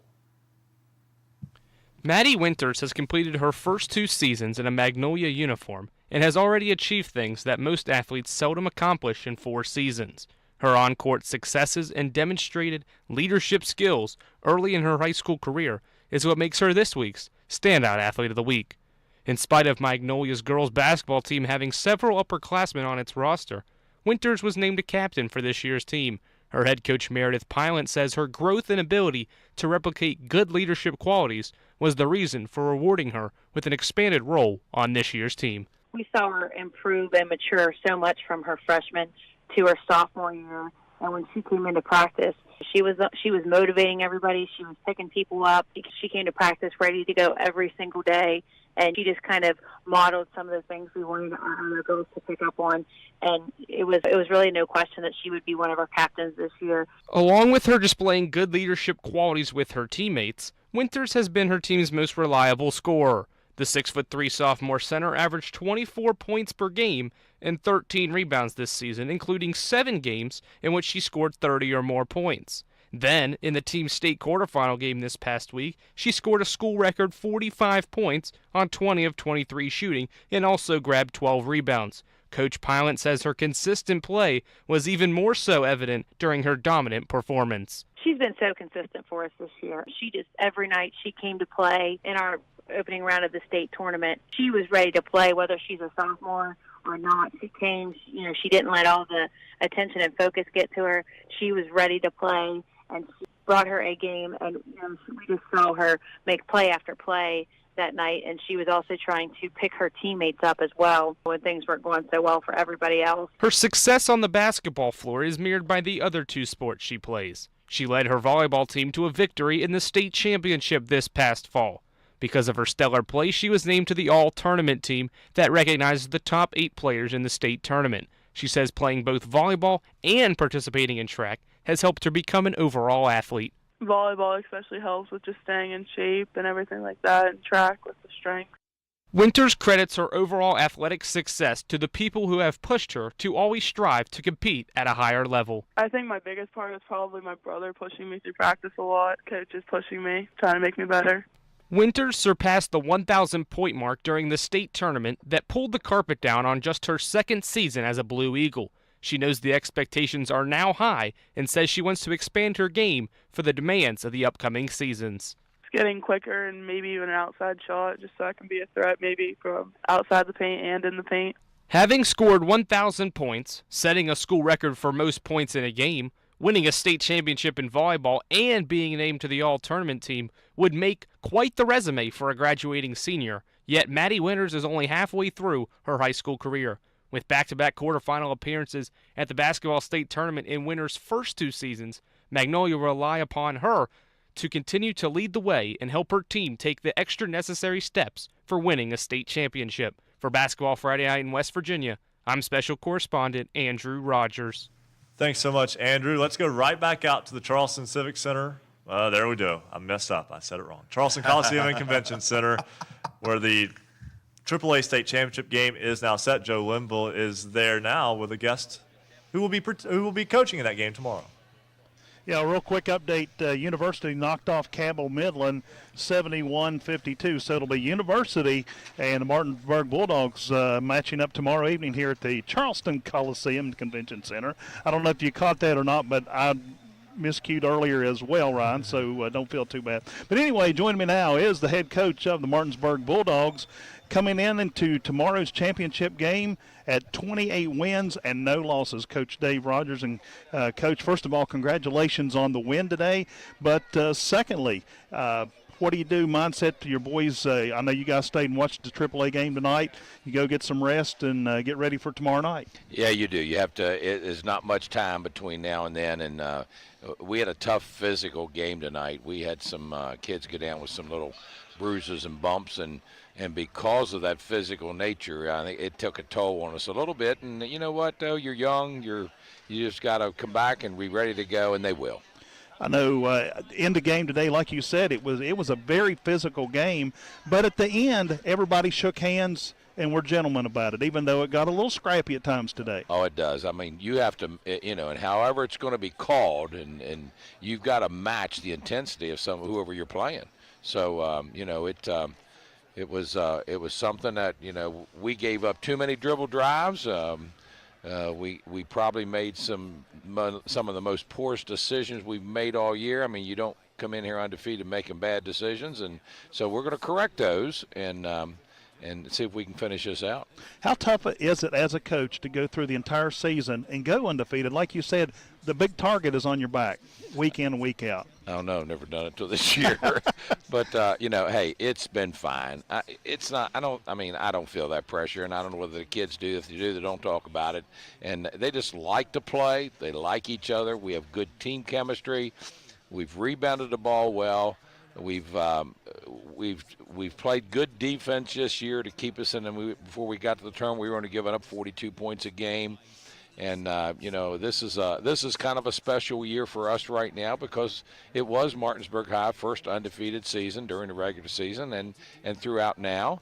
And it's also the 25th anniversary of the Martinsburg High School first state championship in 1994 when they defeated DuPont High School. Were you on that team? I was the coach on that team. I know you had something to do with it, so it would have been a while. But anyway, Coach, we were talking about it earlier. Your football team went undefeated. Now the basketball team has got a shot. How much added pressure does that put on you? Oh, I don't think so. I tell you what, we've got a great football program, and Dave does a wonderful job. And we've got three of the football players on this team, so they know how to win. They're very competitive, and we just need to go out tomorrow night and do what we've done in the season and what got us here. Let's go back to the studio. Ryan, any of you guys got a question for Coach Rogers? Oh, I just that 1994 DuPont team that he just mentioned, by the way, Jason Williams and Randy Moss played on that team, and Jason Williams was at the tournament already. And Coach Rogers, even with that, 25 years later, I mean, your team won that game, and you still hear about that game, even in the midst of a historic season. Oh, you do. It's tough to forget that one. Yeah, and you're trying to make history again tomorrow, and a game with University. You saw Caden Matheny have a big game tonight against Cabell Midland. What challenges does University present? Well, I just think they handle the ball very well. They've got tremendous shooters. They've got quickness. They've got speed. They've got some size. They've got the total package. And last year we defeated them in the semifinals that put us in the finals, and we ended up losing to GW. So it's kind of a rematch from last year. Well, Coach, thanks so much for joining us. Congratulations on getting the Bulldogs back to the AAA title. Best wishes tomorrow. Hey, thank you for having me. All right, that is Dave Rogers of the Martinsburg Bulldogs, who joins us live from the Charleston Coliseum and Convention Center. And definitely appreciate him taking the time out to talk with us. Coach Rogers is just one of the best in the state. His record speaks for itself, class act. I always kind of felt sorry for him, though, only that one state title because, man, they've almost camped in Charleston over the years as far as getting teams there. But they've lost a lot of first-round games, but he's got a chance to really go the distance this year. They won it all in 2013, won it all in 2009, and like you said, a lot of appearances in between. And that should be a great opportunity again tomorrow. Again, a chance to make history, but a chance for University to make a little history too, Coach. You bet. Yeah, I tell you what, they're on a very nice run this year, and not that they're the Rodney Dangerfield in this, but Martinsburg has just been so dominant. I don't think people have really realized that this University team with Matheny and company, they're going to have something to say about that perfect season, and that's the way it should be. I think when you get to that level, for them. And we mentioned Webster County in Class A. You're going to have to earn it, and that's the great thing about it. It's settled between the lines, and Martinsburg will have their eyes on the prize, but University, I think, going to bring a lot to the table as well. Should be a great game. In fact, University's never been to a title game. Yeah, this is a first for them. They're going for a first. So that should be a lot of fun tomorrow night at 7:15 in Charleston Civic Center, Coliseum and Convention Center. We're just going to make it all C. We'll step aside and take a break. When we come back, we will talk with Maddie Mace of the Parkersburg Big Reds state championship team. We'll also have Paige Shy of Huntington St. Joe's girls basketball state championship team, as we are now championship game set. We'll set you up with all of those as well when Basketball Friday Night in West Virginia continues here on the Fast Break Sports Network. Basketball Friday Night in West Virginia will return in 2 minutes on the Fast Break Sports Network.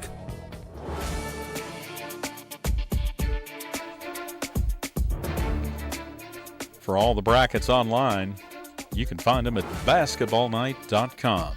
Welcome to Basketball Friday Night in West Virginia, the final edition. Marshall sports journalism graduates learn transferable skills that score competitive careers. Is it time for you to get in the game? Critical thinking, communication, and commitment to accuracy are desired skills in an expanding job market. Sports journalism and sports communications careers are some of the most coveted positions in the country. The Marshall University School of Journalism and Mass Communications is ready and eager to help you start your journey. Learn more at marshall.edu/SOJMC. And of course, we're streaming video live from the studios at Marshall University.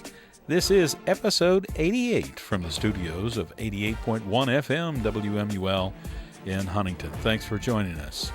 Don't forget our poll question, and this is the final poll question. Should the state championship games be played all in one session instead of split into 2 sessions?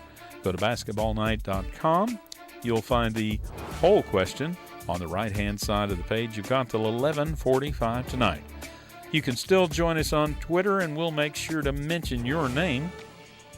Here's some folks that have just become part of Basketball Friday Night in West Virginia family, including Melissa Long, Tyler Maynard, Ty, Corliss Bridges, Christy Jeffrey, Sarah, Vanessa Higginbotham, Penny McClung, Ryan, Madison Hara, Nicole Watson, and Tux. They joined us at Hoops_Roundup on Twitter. Become part of Basketball Friday Night in West Virginia.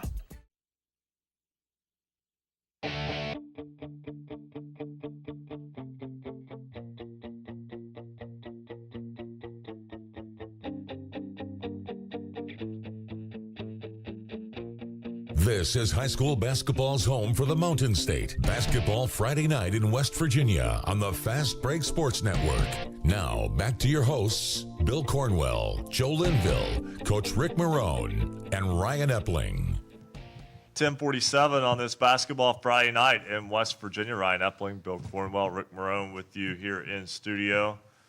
And let's go right back to the phones. Paige Shy finished up her high school career with a state tournament record 8 3-pointers last Saturday in leading St. Joe to the girls' class single A state title. The Marshall signee joins us now on Basketball Friday Night in West Virginia. Paige, first off, congratulations on the title. Thank you so much. It means a lot. And tell me a little bit about, that game started a little bit slow.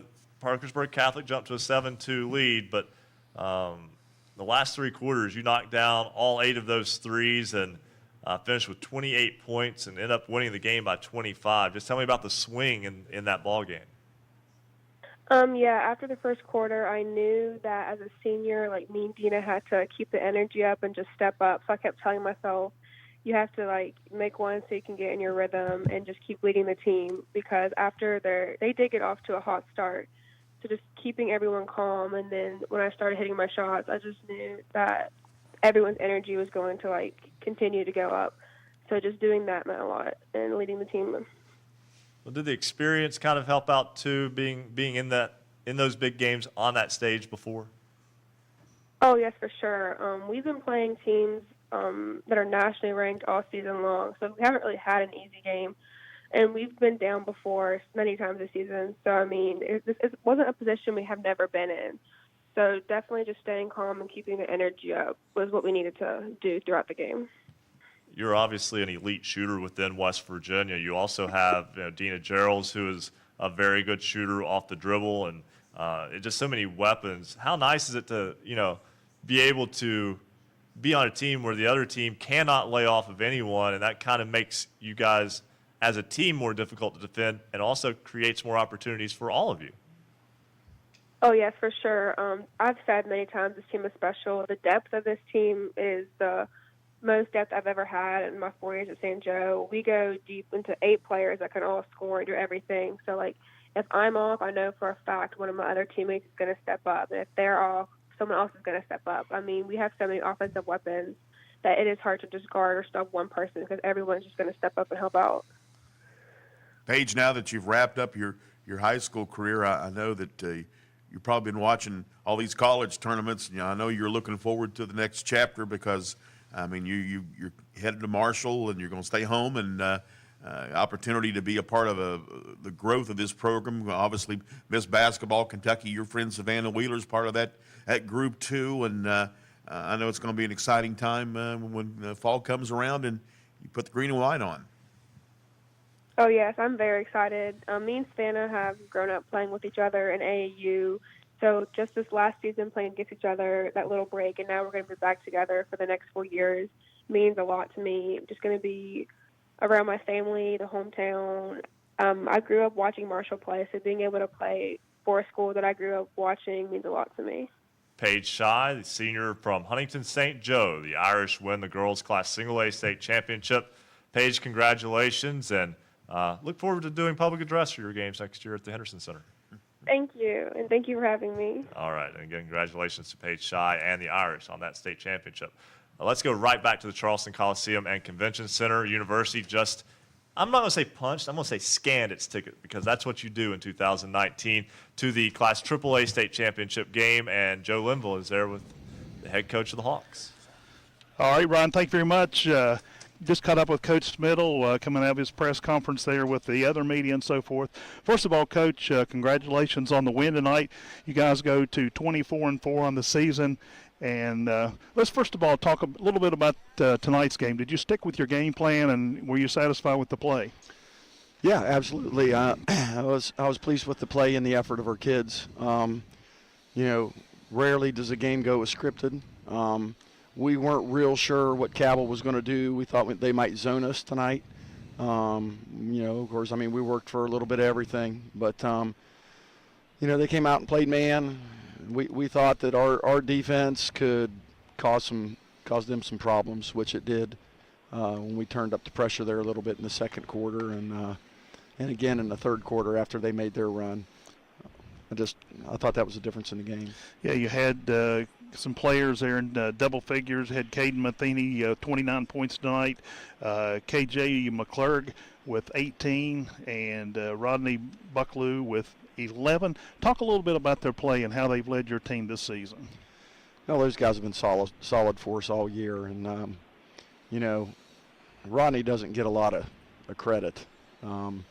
And he was 5 of 11 from the field tonight. He didn't have the best shooting night for him because Rodney's a pretty good shooter, but he did so many little things tonight and got his hand on a lot of loose balls and created some turnovers and did some things defensively that really hurt Cabell. But KJ, Matheny, everybody talks about those guys. They're probably the best backcourt in the state of West Virginia. I'm very fortunate to have those two playing for me. They've got great attitudes. They're great competitors. They show up to play and practice every day. And, between those two and Mike Mombe, you won't find anybody in the state of West Virginia that spends more time in the gym than those guys do. Of course, it comes down now to University, and, of course, you'll be taking on the number 1 seed Martinsburg coming into the game undefeated. What do you know about Martinsburg, and how do you feel like you match up with them? I probably know as much about Martinsburg as Martinsburg knows about us. I'll leave it at that. Great program, great coach. have nothing but all the respect in the world for Dave Rogers and the job that he's done there for the last 40 years.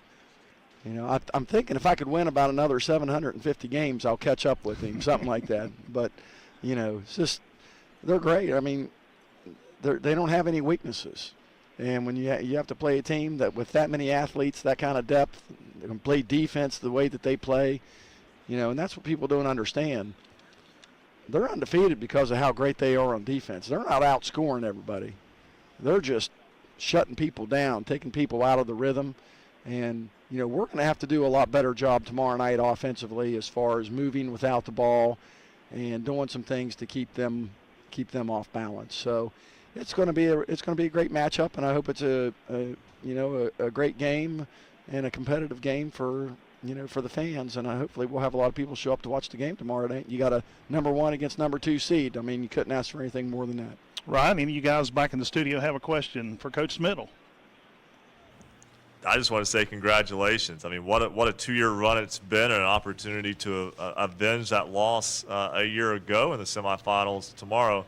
I don't know at this point, though, that avenge is really a big thing, Coach. I think it's, hey, you're in a title game. Whoever's there is who you're playing. Well, that's right. And it just happens to be the same team that knocked us out last year. I mean, this is our 3rd trip down here, and this will be the 3rd time we've had to play Martinsburg. We've split with them the other 2 times, but it seems like every time we turn around, we're playing MHS. You know, it's either Morgantown, it's either Musselman, it's either Martinsburg. We play a lot of MHSs. So well, you got the win tonight over CMHS. Yeah, you just can't escape it. No, Coach, you've been a good guest for us over the past couple of years. Always a pleasure to get to talk with you. Best wishes to you and the Hawks tomorrow in the Class AAA Boys State Championship game. Thank you, Ryan. Really appreciate it. Thanks for having me on. All right, thanks so much. And thanks to Joe Linville as well for his job all week long at the Charleston Coliseum and Convention Center and tonight as well. Yeah, he's done a great job there. And, again, his work's not done. Don't let him – the workhorse will be back in action tomorrow. And Coach Smittle there, as you mentioned, Ryan, trying to make history there of their own. We know Martinsburg's trying to make a perfect run, but, boy, University trying to put their mark on the tradition there at University to claim that title. So the 3 matchups, AAA, 7:15 tomorrow night, University and Martinsburg. AA coming up tomorrow at 2:30, Chapmanville and Fairmont. Sign me up for these games. And the single A title game at noon, Webster County and Parkersburg Catholic. Hey, storylines abound, and we'll talk more about that later in our last hour. But, Coach, all 3 games are great matchups. Yeah, I can't wait. I'll actually be there live tweeting and doing some game recaps on the single A and triple A. And Joe Linville in his wheelhouse there, Logan County, and from Madison, he'll be there following the Tigers in the double A. We will try to get Maddie Mace back on the program. She was waiting for us, but we got this hard break, so I wanted to make sure we got through that. So we'll try to get her. Taryn Malone, our student correspondent from Magnolia High School, will join us as well, and a special guest in studio. I told you last week we needed more cause time. We didn't have enough. We'll have plenty this year. Got it in abundance. Back after this. Basketball Friday night in West Virginia will return in 2 minutes on the Fast Break Sports Network.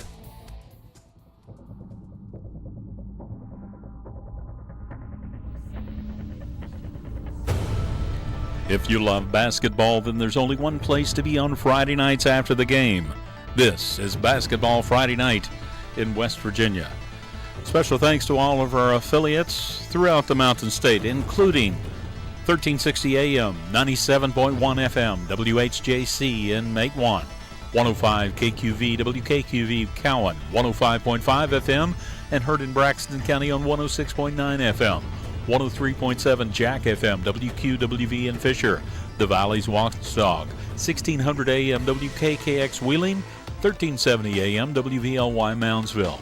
Jackson County's home for Southern Gospel, Singing News Radio 92.5 FM, WTHMLP, Ravenswood Ripley, Knights Radio 91.5 FM, WRSG in Middleburn, Talk Radio WRNR Martinsburg, 740 AM, 106.5 FM, Classic Hits 106 WHFI Linside, 95 The Sports Fox, WBES Charleston 950 AM, The Voice of the Coalfields, 101.9 FM and 1290 AM, WVOW in Logan. Light Rock 93R, WRRR St. Mary's 93.9 FM. The Ticket, 102.3 FM, WMTD in Hinton. The greatest oldies of all time, 98.5 FM and 101.5 FM, WQAZLP, Edmond, Beckley. Tune for You Yap Radio, 101.7 FM, WYAPLP in Clay. 104.5 FM, WASPLP Huntington, 101.1 FM, WVWPLP Wayne, 90.7 FM, WFGH Fort Gay, and Marshall University's flagship station, The Cutting Edge, 88.1 FM, WMUL in Huntington.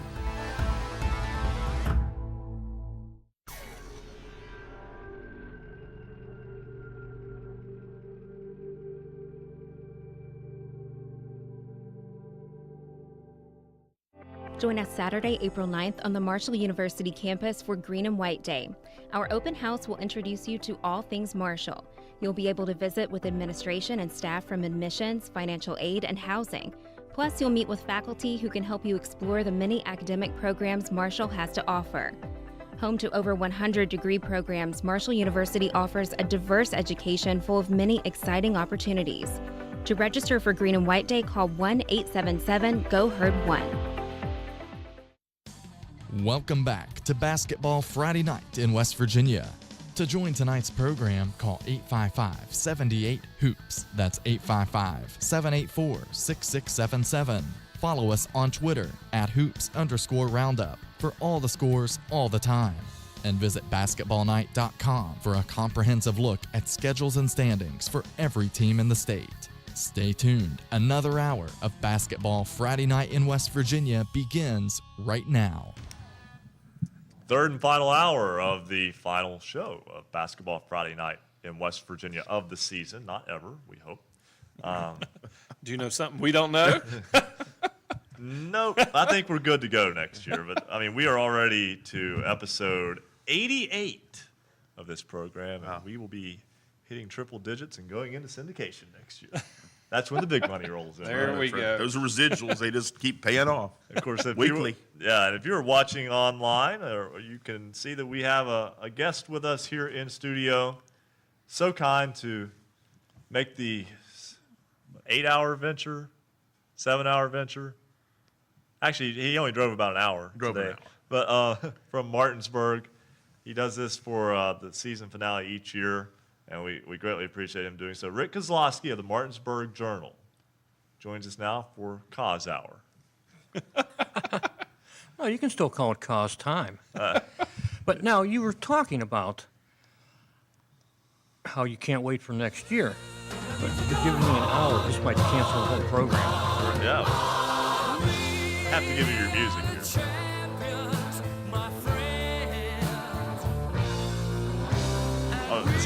So my headsets are doing nothing. Oh, so you're not hearing We Are the Champions playing right now. Okay. We'll work on that in the next break. You can listen to us. You don't need to listen to Fred. He's fine. Well, the champions will be crowned tomorrow. Yes, and we will talk much more with Rick Kozlowski in just a moment. Let's go back to the phones. Maddie Mace is a junior at Parkersburg High School, helped the Big Reds to their second consecutive Class AAA state championship. She joins us now on the program. And Maddie, for the second straight year, congratulations. Thank you so much. Appreciate it. What's the difference between last year's title and this year's title? I think last year we were the underdogs, and we weren't supposed to win. I mean, I think we were like ranked third or fourth, and it was just a surprise. But I think this year everybody just kind of expected us to win. So I don't know, but it still felt awesome. It's a completely different atmosphere when you are the target instead of the hunter, so to speak. And you mentioned that, but a 26-1 season, I think you and your teammates handled the pressure as well as anybody could have this year. Yeah, I mean, we work on it every day in practice. I mean, Coach would literally put like 11 girls on the floor for defense and be like, okay, break it. And we would do that every day. Tell you what, Maddie, congratulations on the championship, and nothing easy, of course, when you are the defending champion. And what about that championship game? You guys really found a way to win, and you kind of had to grind it out. You had to show the full facet of your team, but probably even more rewarding to be able to come through that tough game in the championship. Hello? Maddie, you still with us? Yeah, I'm here. All right. Coach Morrone just asked about, that championship game against University, a tough game, a game that you were able to pull away in late. Just tell us about, your feelings throughout the course of that title game. It was crazy. I know, my shots weren't falling, but, it didn't even matter because Bree was killing it. Everybody was killing it. I mean, Maggie Richards was killing the boards. It was crazy. And this was, again, a year ago when you won it, you beat a team that had beaten you soundly in the regular season. This time, you're the team that beats University and a team that, again, was the #1 seed and winning the state title. And, it's just tell me a little bit about that community of Parkersburg, because I think for the most part, when you get into larger towns within West Virginia, they lose their identity with the high school because they're just by the nature. But Parkersburg is the biggest community school that we have in this state. Tell me about the city of Parkersburg and the welcoming back they gave you after that title. It was crazy. I mean, oh my gosh, I'm so sorry. I'm nervous. But I have people literally put mailbox clippings of the newspaper clippings in my mailbox, and people come up to me all the time, and our whole team, and it's just everybody knows us, and it's kind of hard sometimes, but I love it. Maddie, talked to Coach Cousins last week about this. Talk about the work you guys do in the regular season as far as the schedule you play, especially in the MSAC. I mean, in the MSAC, you guys are tested every night. Yeah, we actually have a lot of hard games. I mean, most of our games, I think we beat every team. I think our average was 30 points or something like that.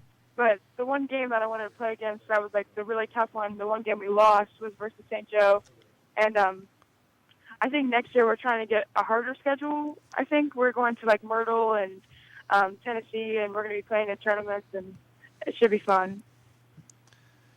Maddie, one of the questions that you mentioned the schedule you guys play, but you could really see that you guys are a true team. I mean, when we watched you all play in the state tournament and throughout the year, just if you could talk a little bit about maybe for some of the young players coming up, and of course, when you return next year, but how it is to be part of a true team. You guys really have a lot of people that contribute to your success, and how special that is when you get to play as part of a team and know that everybody's rowing in the same direction, as they say. Like we said, our bench is so deep, literally, it's crazy. I've never seen a team, I would trust any of the players on my bench to go in for me if something happened to me, because, I've practiced with them all season. We don't even, sub. We sub all the time. It's great. Maddie, are you more nervous now than what you were during the championship game? Oh my gosh, my fingers are sweating. I tell. Maddie Mace are joining us here on the program. And Rick, you have a question for Maddie. I do. Not that I can hear her, but I'd like to know why it is she is such an eloquent speaker. I'm really not good at speaking. I think I would be used to it by now because I've been on the radio. I've been interviewed all the time. It's hard. Hey, I understand. We're just getting you prepared for your future. How about that? We'll just say that. All right. Hey, Maddie, congratulations on the Class AAA state title, and certainly wish you and your teammates and the city of Parkersburg nothing but the best going through the off season, and we'll talk about Big Red girls basketball again next year. All right. Thanks for having me. All right. That's Maddie Mace of the state champion Parkersburg Big Reds. Rick, what she said, I know you couldn't hear. Well, I had to go with the irony part of it, Right, yes. She said, I'm really not. That was her answer. So obviously she missed. Well, anyway, no, these darn writers trying to the semantical tricks. Right, that's what we do. And hey, let's go back to the phones. Taryn Malone has been a contributor to the program in a variety of ways over the past couple of years from Magnolia High School. He's working. He's basically he's the go-to person at Magnolia about aspiring sports journalist. Rick, I wish you could hear him. We'll work on that hopefully here in just a minute. But Taryn Malone of Magnolia High School, welcome to the program. Thanks for having me, guys. A great honor. And your senior year, you're winding down. You cover the Magnolia Blue Eagles, and basically just softball, track, and baseball to go now. Yeah, and tennis as well. Tennis. Not only that, but I'm participating with the track team this year. So a lot to do throughout the remainder of the school year, and I'm not over. It's not over yet for my journey so far. No, it's been a good year though for it's really not just a year, but a good few years of covering Magnolia sports. Yeah, the Lady Eagles is definitely a topic to talk about over the past 4 years. They make 2 state tournament appearances. First one last season for the first time in 11 years, and it was indeed an honor to cover that. And then going back down to the state tournament this year, yet again, you couldn't ask for anything better. And Taryn, if you could share some of the things maybe that you've learned or experienced throughout the course of the year. Of course, a lot of people get to see the flash and dash, like the Rick Kozlowskis and the journalists that are kind of out there, but it's a lot of work. And I think, and I'm teasing Rick a little bit, but what he does and what you're learning to do, I think if folks could really appreciate the time you put in and what it's been like for you, this journey. You've got a little bit more to go in the spring, but if you could share with them a little bit about some of the behind-the-scenes stuff. Behind the scenes, well, I have to get approval with the coaches to start off saying to travel with the teams to go across the state and go over to into Ohio to broadcast and take photos and write stories and all of that fun stuff. But the job doesn't stop whenever the game is over, and it's a lot of extra hours. It's a lot of time on the road, a lot of time and commitment. I find myself being up till midnight, 1 o'clock at some times. It just depends on what part of the school year we're in. For basketball, for example, it's editing photos, writing articles, and just getting all that stats and everything all counted up. It takes a lot of time. Taryn, this has been kind of a Magnolia night on the program here because we saluted Maddie Winters as our standout athlete of the week, and chime in a little bit about her and your coverage of her. Maddie Winters is a great person overall, great athlete. She broke the school record with 45 points in the opening round of the state tournament against Trinity. Recently broke the school record, like I said. Mallory Chapman had the record with 43 points. Maddie got 45 down at the state tournament.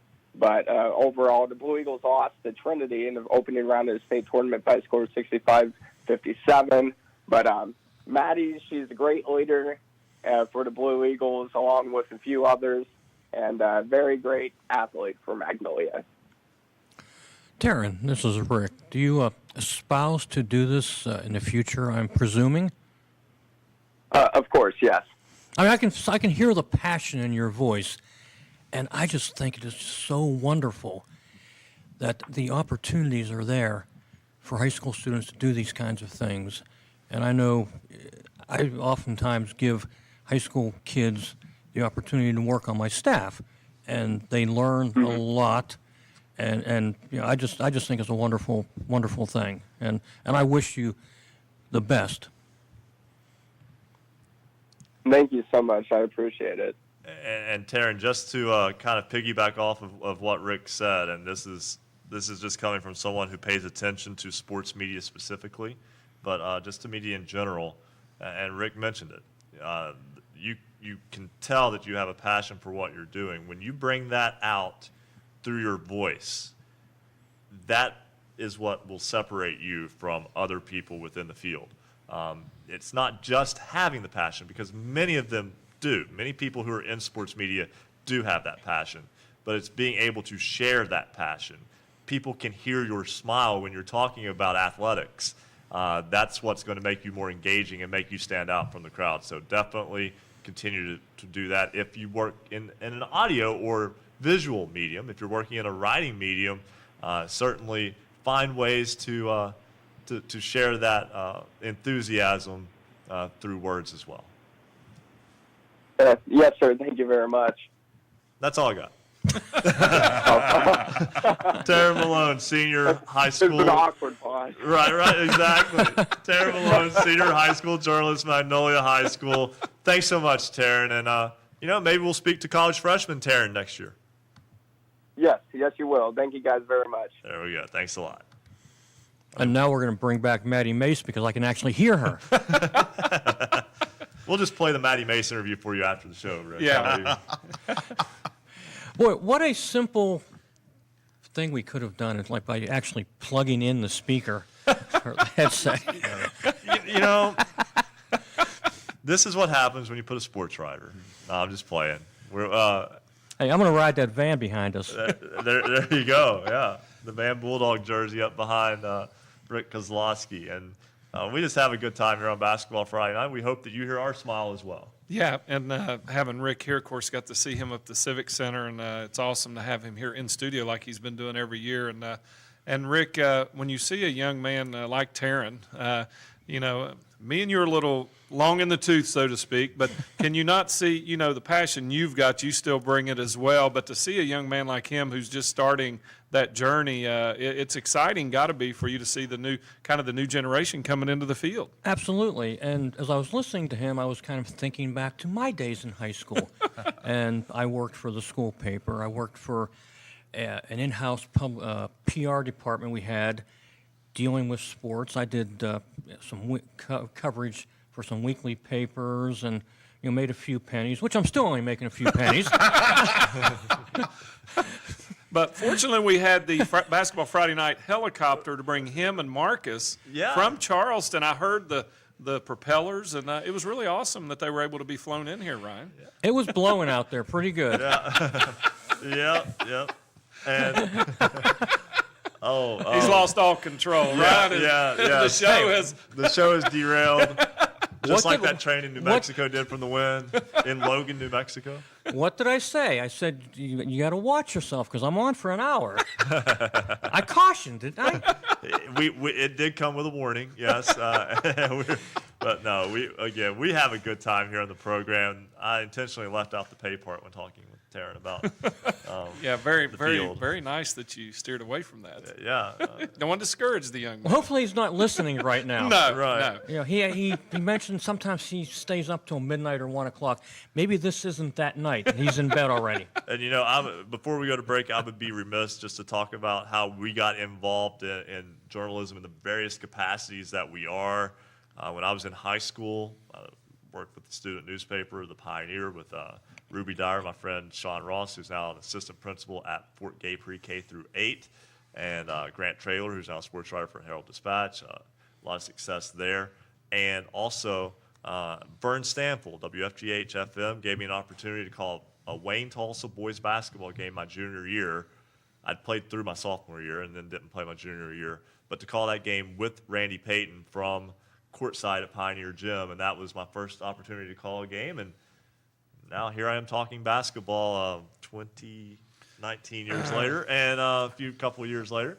And it's just been a good time. And just it's the little things about this basketball night, Basketball Friday Night in West Virginia family. The Senator, Kyle Powers, manning the camera. You can't see him because all the cameras face away from him. That's the way they're supposed to be. Good job. Well, maybe he needs to do a selfie. Yeah. And here's where the world gets small again, Rick. Very small. I carried batteries around for his dad when his dad was videoing high school football for WSAZ in the mid-'90s. This was before Kyle was ever a thought, before Mike had even met Kyle's mother. Christine. Boy, he's blushing behind the camera at this point. And I do want to say this. Kyle's grandmother was a teacher on the same team of teachers that my dad was on at Wayne Middle School. She was my homeroom teacher in 7th grade. And so I've known this family for a while. Yeah. Our family, it's a small world, Rick Morrone. Yep, and he's turned out pretty well. And I actually worked with his dad, but before you worked with him, so this thing's regressing now. Before Kyle was thought of. Exactly. And I'll tell my Vicky Bullet story when we come back here on Basketball Friday Night in West Virginia on the Fast Break Sports Network. Basketball Friday Night in West Virginia will return in 2 minutes on the Fast Break Sports Network.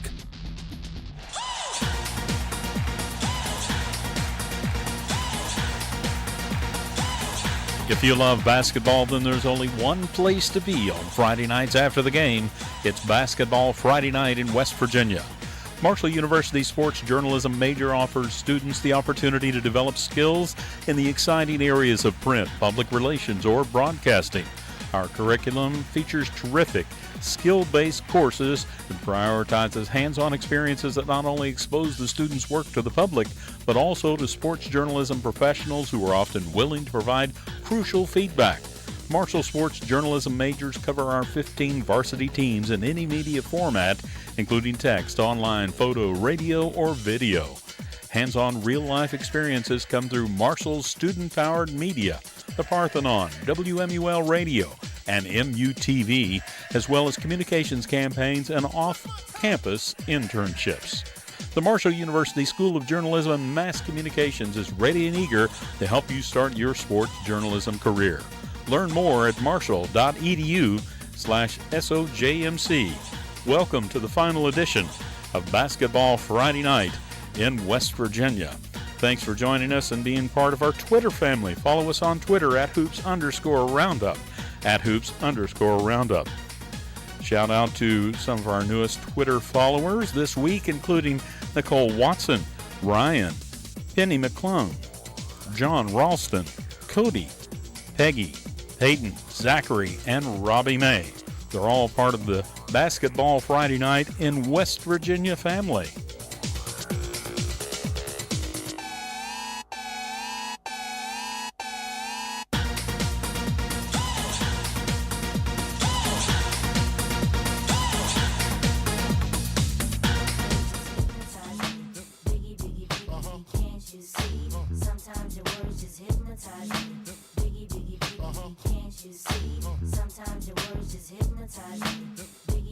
Hey, all you basketball fans.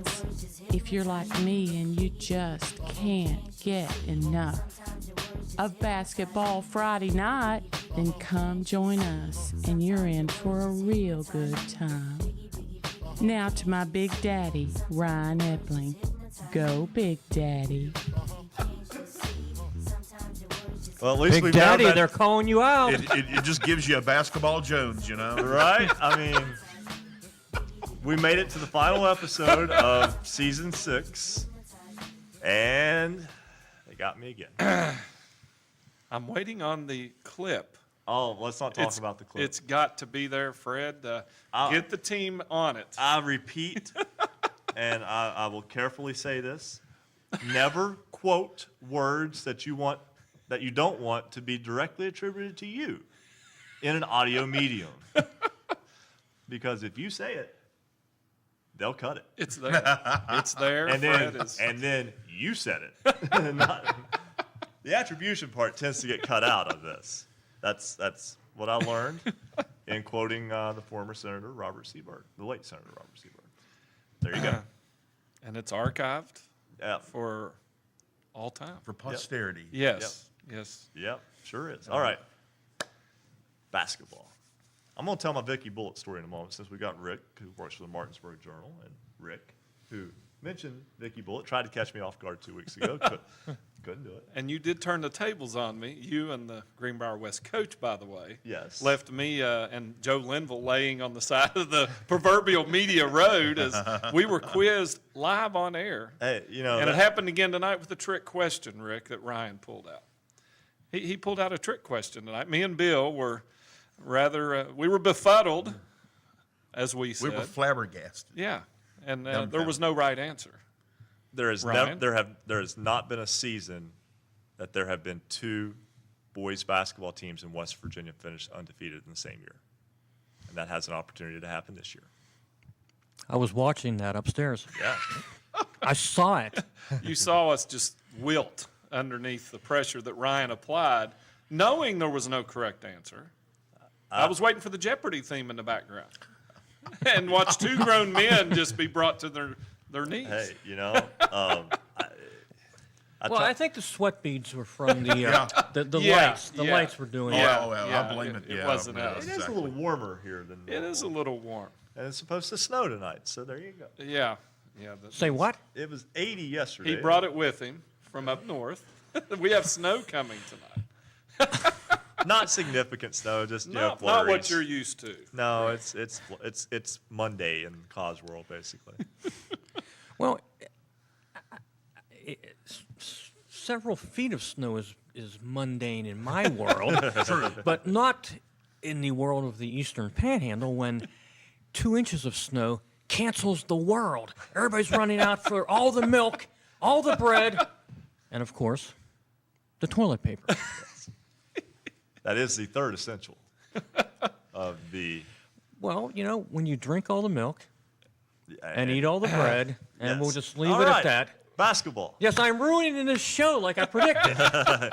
Let's get another check of the Marshall University Sports Journalism BasketballNight.com scoreboard. Looking for scores? Look no more. Go to BasketballNight.com. This will be our final check of the night because all games are final. We'll hear that sound in just a moment. But here you go. There. We have all the scores, all 6 of them. We've been working hard today. Boys high school basketball state semifinals. Class single A, Parkersburg Catholic defeats Wheeling Central 61-50. There will be a new champion in Class A. Parkersburg Catholic will take on top seed 27-0 undefeated Webster County in tomorrow's title game.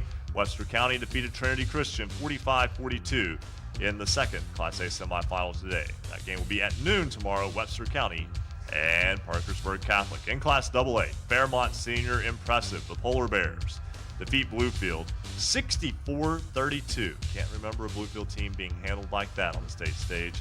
Fairmont Senior now 26-1. Bluefield ends a great season at 21-3. Just not the way they wanted it to end. So it will be Fairmont Senior and Chapmanville. The Tigers are into the championship game. Third straight year those two teams will meet on championship Saturday. Chapmanville Regional defeated Robert C. Byrd 85-54 in the other Class AA semifinal this evening.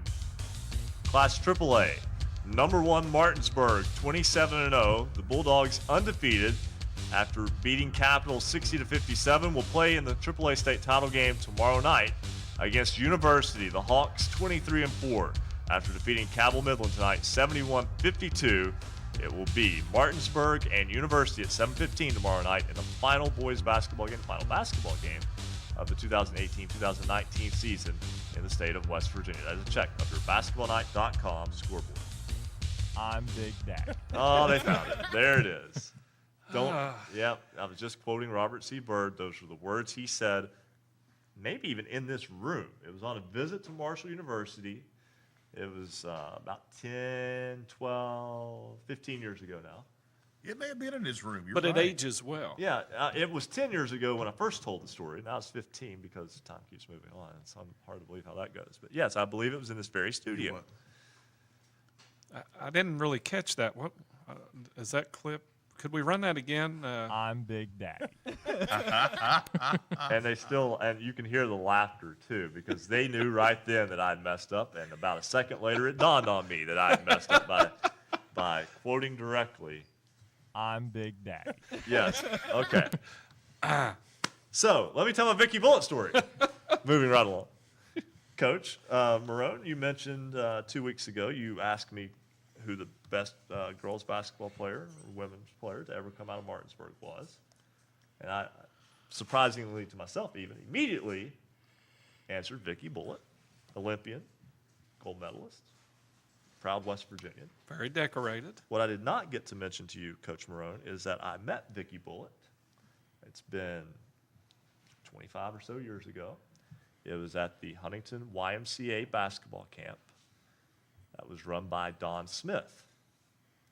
Don Smith, I believe you know pretty well. Yes, I do. He was the head coach of the Tulsa Rebels. Yep. 1991. Mm-hmm. Class AA state champs. Yep. A team that you were an assistant coach You on. had a young assistant. Yes. Wet behind the ears. Thought he knew everything. Had more hair, darker hair, almost afro-ish. I'll throw that out there. I had a full head of hair. There you go. Yeah, and started me on my way. First year at the high school level, I was his assistant, Coach Smith, and a great mentor. Couldn't have asked for anything better. And we won the AA championship that year, and I thought, man, this is easy. And here I am 30 years later, still realizing it's not easy. So Don Smith, a connection there. Had a young Ryan Epling that he was molding to the man we see before us today in that YMCA camp. That was a difficult camp too. That was a lot of fun. You couldn't have worked with a better one because, Don Smith is one of these West Virginia coaching legends, what he did both at Vinson and later at Tulsa. Yeah, I was fortunate growing up too to also get to go to the Greg White camp at the old Veterans Memorial Fieldhouse here in Huntington. That was where I met Eric Moss one year. Eric Moss just passed away. Yeah. The older brother of Randy Moss died at 44 years old last Sunday. But I remember meeting him at that at that camp. Well, and having Rick here, and I've got to know Coach Rogers just through the state coaches committee that he was a part of that I'm on, and Joe Linville was interviewing him. It's kind of interesting because they were talking about that 1994 team that defeated Randy Moss and Jason Williams, and I think Joe was being a little bit, he asked Coach Rogers if he was on that team. Of course, Coach Rogers told him he may have been in a little bigger role of coaching. But, Rick, if you could, Coach Rogers has been, I think, 40 years there at Martinsburg. He's a great man. He's done a great job there. But if you could, just from a firsthand perspective of covering Coach Rogers and the Bulldogs. Well, funny story before we go there. At the post-game press conference today, as he was sitting on the dais, his phone rang a couple times. It was the bus driver calling to find out when they were leaving.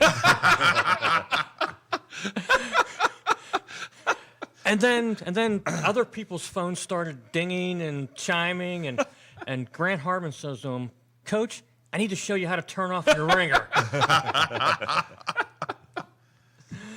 Hey, we always have a good time though, and those coaches do a lot of good work, put in a lot of time to, and so do the kids as well. It takes a village to have a good athletic team and a good athletic program. And we congratulate all those who are playing tomorrow, and we certainly say well done to all of those who came up a little bit short today or yesterday or Wednesday or last week even, because we celebrate everyone who puts in the time here on Basketball Friday Night in West Virginia. We're going to step aside, take a break.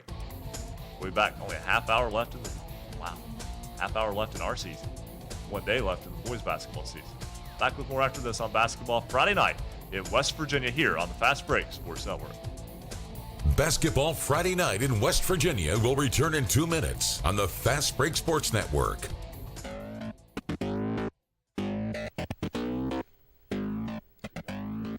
For scores and schedules online, you'll find all of them at basketballnight.com. This is Basketball Friday Night in West Virginia, the final edition. Does showing up for work at a ballpark or an arena sound good to you? A Marshall University sports journalism degree can get you there.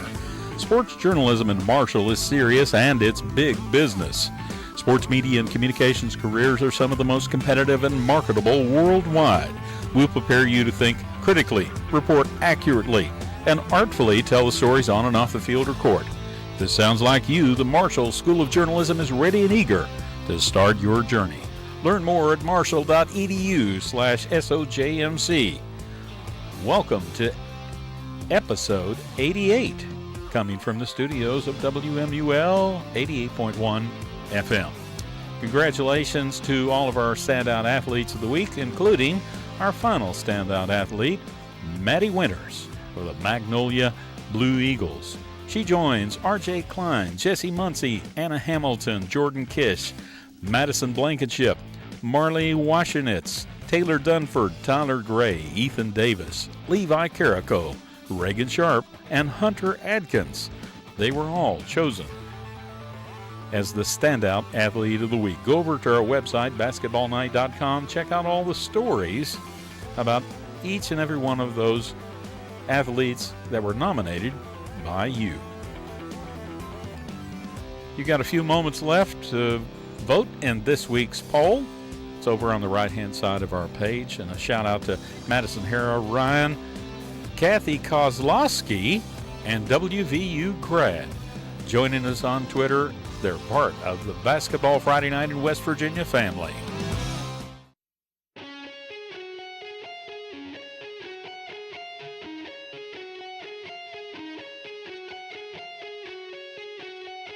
Celebrating high school basketball around the Mountain State. You're listening to Basketball Friday Night in West Virginia on the Fast Break Sports Network. Now, back to your hosts, Bill Cornwell, Joe Linville, Coach Ric Morrone, and Ryan Epling.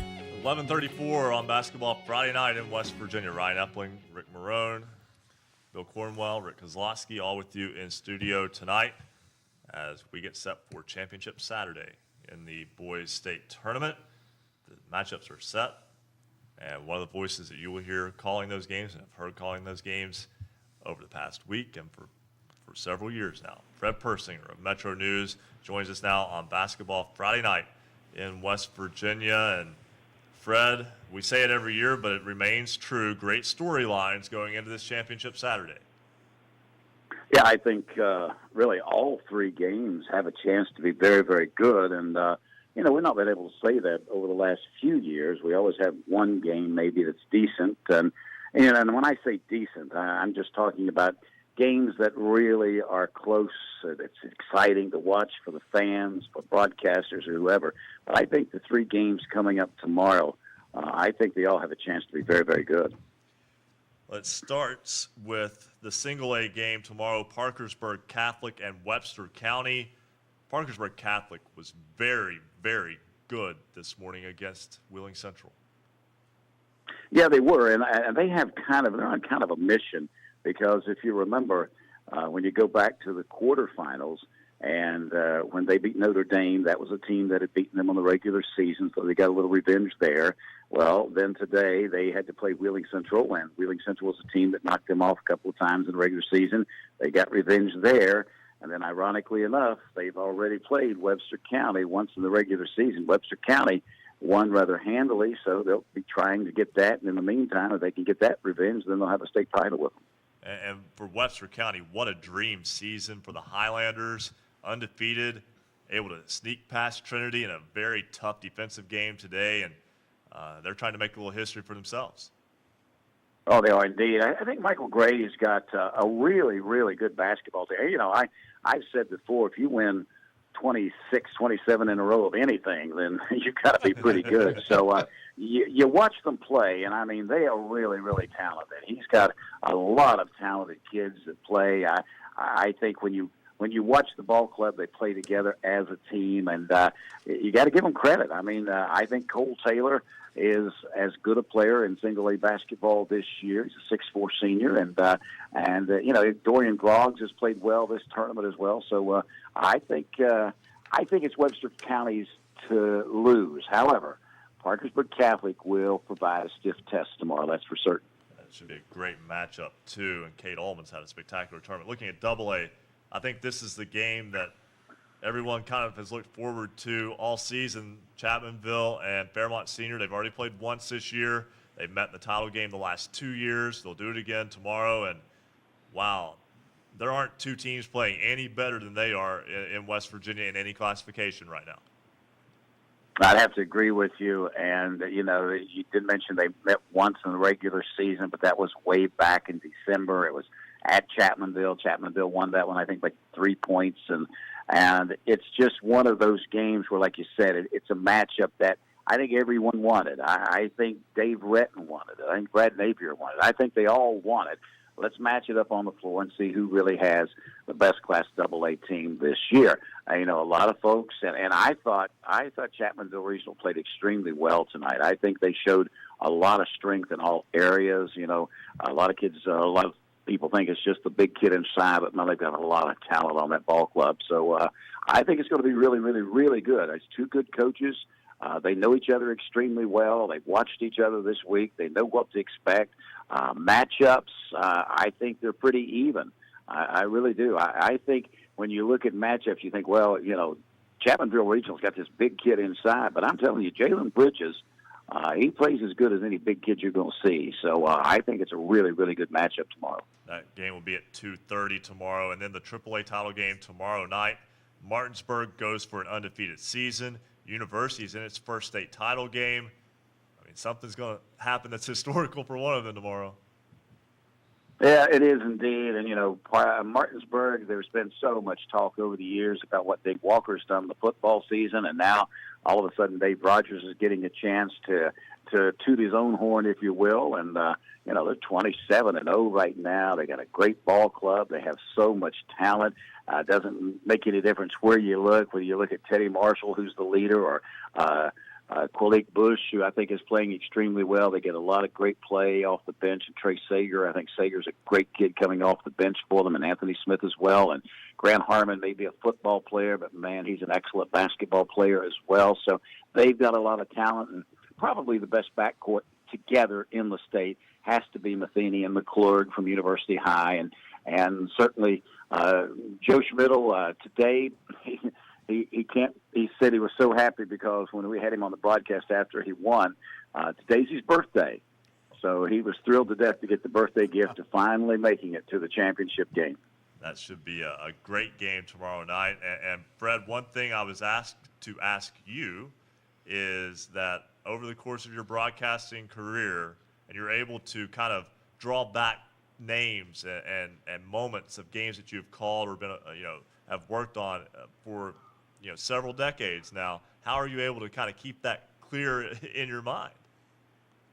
Well, it's tough to do, but I get asked a lot if I remember what would be the best game that I've ever broadcast in the state tournament.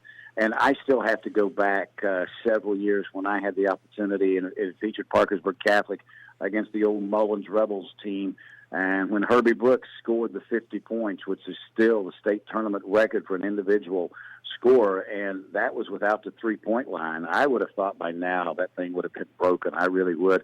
But I was fortunate enough on that afternoon to do the play-by-play in that game, and I can remember distinctly they bringing Herbie back out after the game was over with, and everyone giving him a standing ovation for scoring the 50 points. So that game certainly stands out of my mind. The game when Beckley Woodrow Wilson was trailing Brook by 20 going to the fourth quarter, and somehow came back and won that game. That was an amazing game that featured Kula Serto and all of those kids, Shea Fleener and Steve Ball from Beckley. So there's been a lot of great games, and I was reminded of some of those great games earlier this week when Jason Williams from the old DuPont High School came by the Civic Center, and fortunate enough to call the play-by-play when Jason Williams and Randy Moss and Bobby Howard played for DuPont against Beckley on a Thursday morning. That was the middle game in a AAA session. That place was packed out, and DuPont upset Beckley. And it was just, there's so many games when you go back. And we were talking earlier this week also about I got to do a game with Jack Fleming in the old Charleston Civic Center when they still call it the shootout because that was between Vic Herbert and Jeff Schneider when Logan and Clarksburg WI met, and those two kids went back and forth. And I even got to spend some time earlier this week with Willie Akers. And Willie says, yeah, that's good memories for you, Fred, but it wasn't great memories for me because, of course, he was coaching Logan at the time. But, yeah, there's so many great memories. And I like to think that, each year we make some new ones. Absolutely. Fred Persinger of Metro News, been there for basically 2 weeks with the girls' state tournament last week, boys' state tournament this week, championship Saturday tomorrow. Fred, thanks so much for joining us tonight, and thanks for all you do for high school sports in West Virginia. My pleasure, guys. Have a good show. All right. Thanks so much. I can echo what Fred said about that famous DuPont Woodrow game. He forgot to mention that, of course, he was close to the Woodrow program, but they had a pretty good player on that court that day, too, a guy named Gene Neighbors, one of the really good player. But, yeah, that was amazing. That was a Thursday morning. It was like about 11:30 tip-off. There were over 12,000 people. And, again, this was a first-round game, and it was almost like the rest of the tournament was let down after DuPont Woodrow played that first round game. It was crazy. That was long before the seedings were done Yes. to figure out the matchups. We got to step aside, take our final break. We'll come back and wrap up season 6 of basketball Friday night in West Virginia after this 2-minute timeout on the Fast Break Sports Network. Basketball Friday night in West Virginia will return in 2 minutes on the Fast Break Sports Network.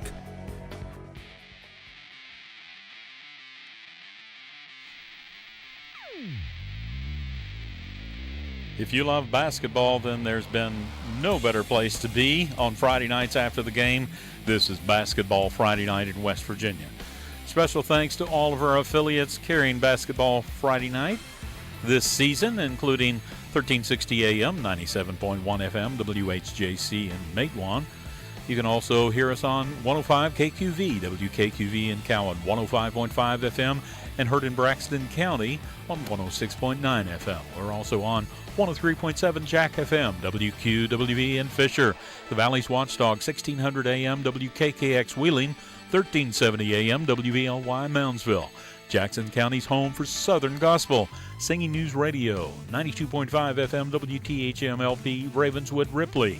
Nights Radio, 91.5 FM, WRSG Middleburn. Talk Radio, WRNR Martinsburg, 740 AM, 106.5 FM. Classic Hits 106 WHFI Linside, 106.7 FM. 95 The Sports Fox, WBES Charleston, 950 AM. The Voice of the Coalfields, 101.9 FM and 1290 AM, WVOW Logan. Light Rock 93R, WRRR St. Mary's, 93.9 FM. The Ticket, 102.3 FM, WMTD in Hinton.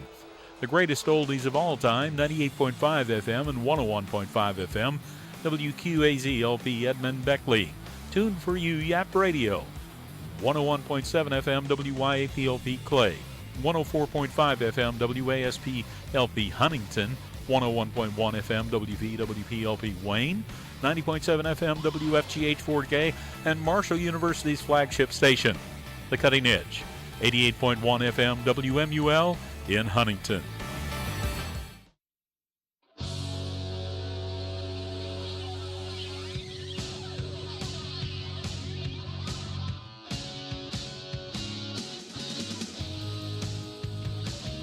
Stay up to date on your favorite teams. Check out basketballnight.com.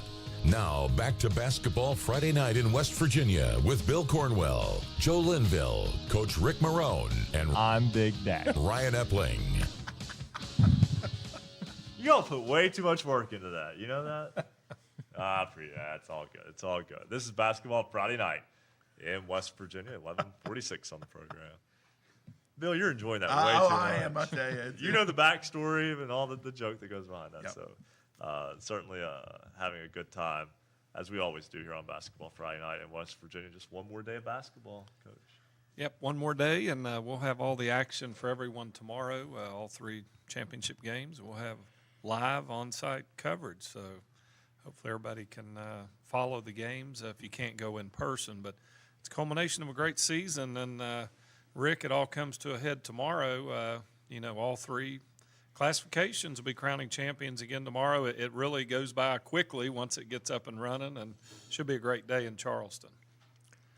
The best time of the year. Actually, the whole week is, but when you get to the finals, everybody's putting out everything they got. You'll see people diving on the floor. You'll see kids getting hurt, picking themselves up off the floor, like Teddy Marshall did tonight for Martinsburg when he took a nasty spill, fouled. He got back up, took his 2 foul shots. He could barely walk. And I saw somebody else earlier today limping, but he stayed on the floor until the referees recognized that he was hurt, and he was still trying to guard, where basically he was like Hopalong Cassidy, one leg. And this is the time of year that everybody's just giving everything they got. Yeah, and everything they got coming up tomorrow. It will be Parkersburg Catholic and Webster County at noon in the Class A Boys State Basketball Championship game.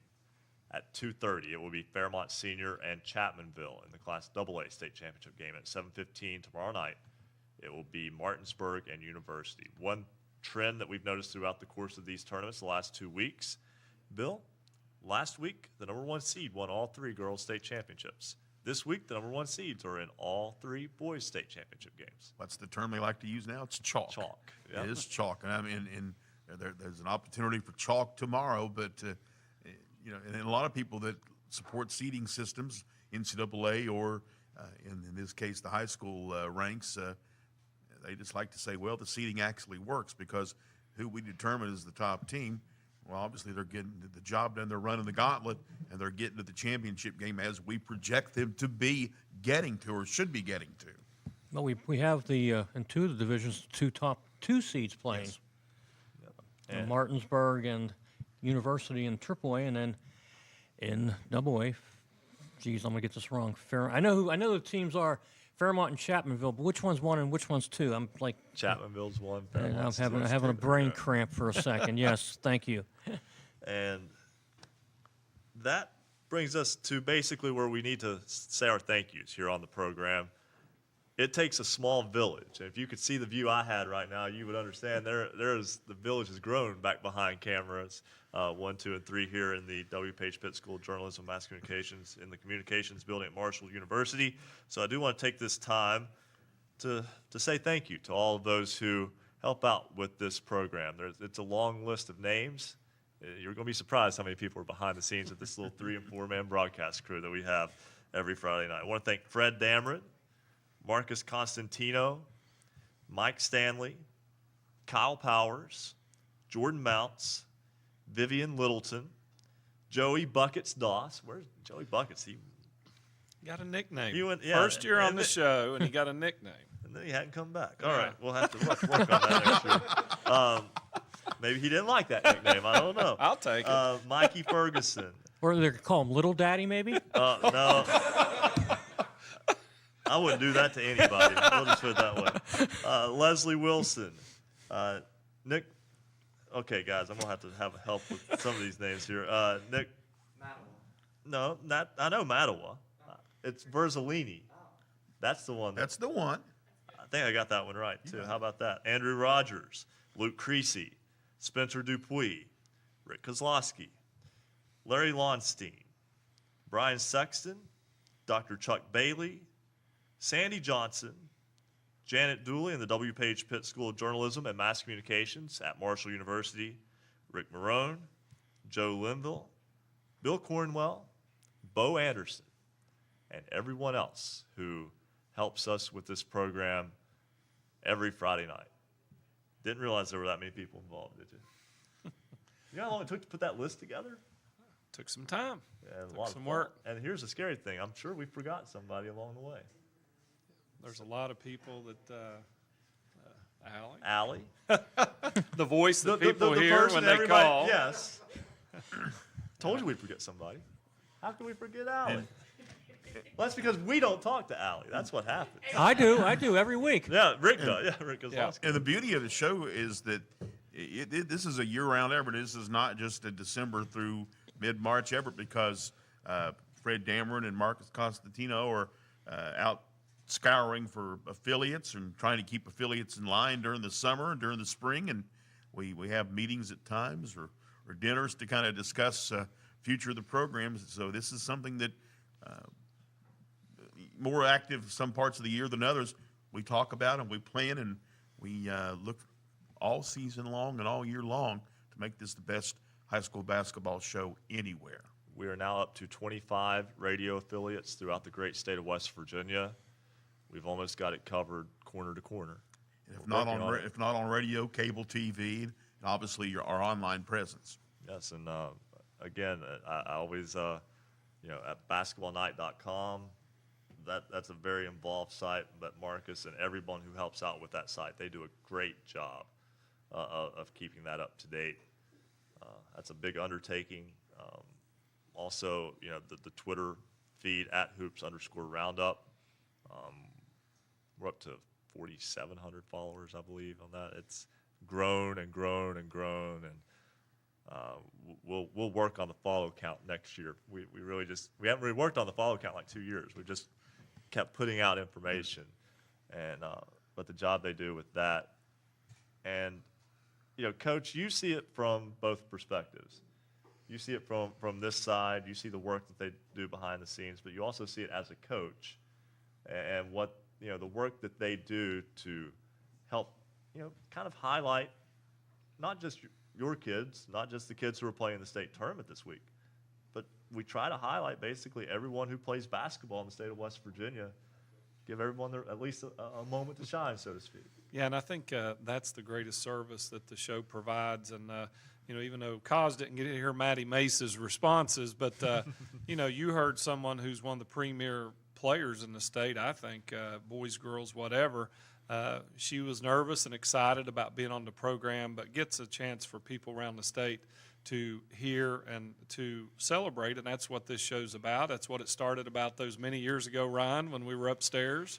Remember, I know you want to flash back when our sign was looked a like piece this, of paper with tape. Basketball, Friday night written. And Rick Kozlowski's been with us along the whole way, and this show has grown into what it is because of the many people that are behind the scenes. And we got the easy part.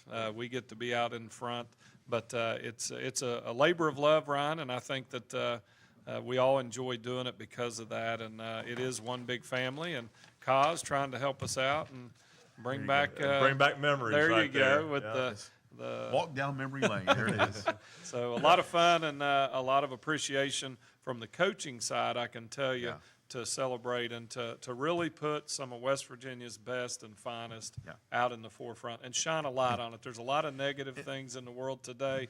This is a positive light, and we hope and pray that it'll continue to shine brightly. And it makes it worth it. But you get the feedback, and Joe's got the feedback. Bo mentioned he's got the feedback from people at the state tournament. They listen to the show, they watch the show, and it means something to them. It's special to them. And it means something to us, too. And I go back to our conversation with Taryn Malone about, letting that passion, show through, find ways to do that. I hope we do that. I feel we do that. I have the easiest job of anybody up here, guys. I really do. You all don't understand how easy it is for me because of the job that the people behind the scenes do to make it easy for me. I just sit here and talk. I've been preparing for this show for 20 years, long before it ever existed, because I love high school sports and high school basketball in general, always have.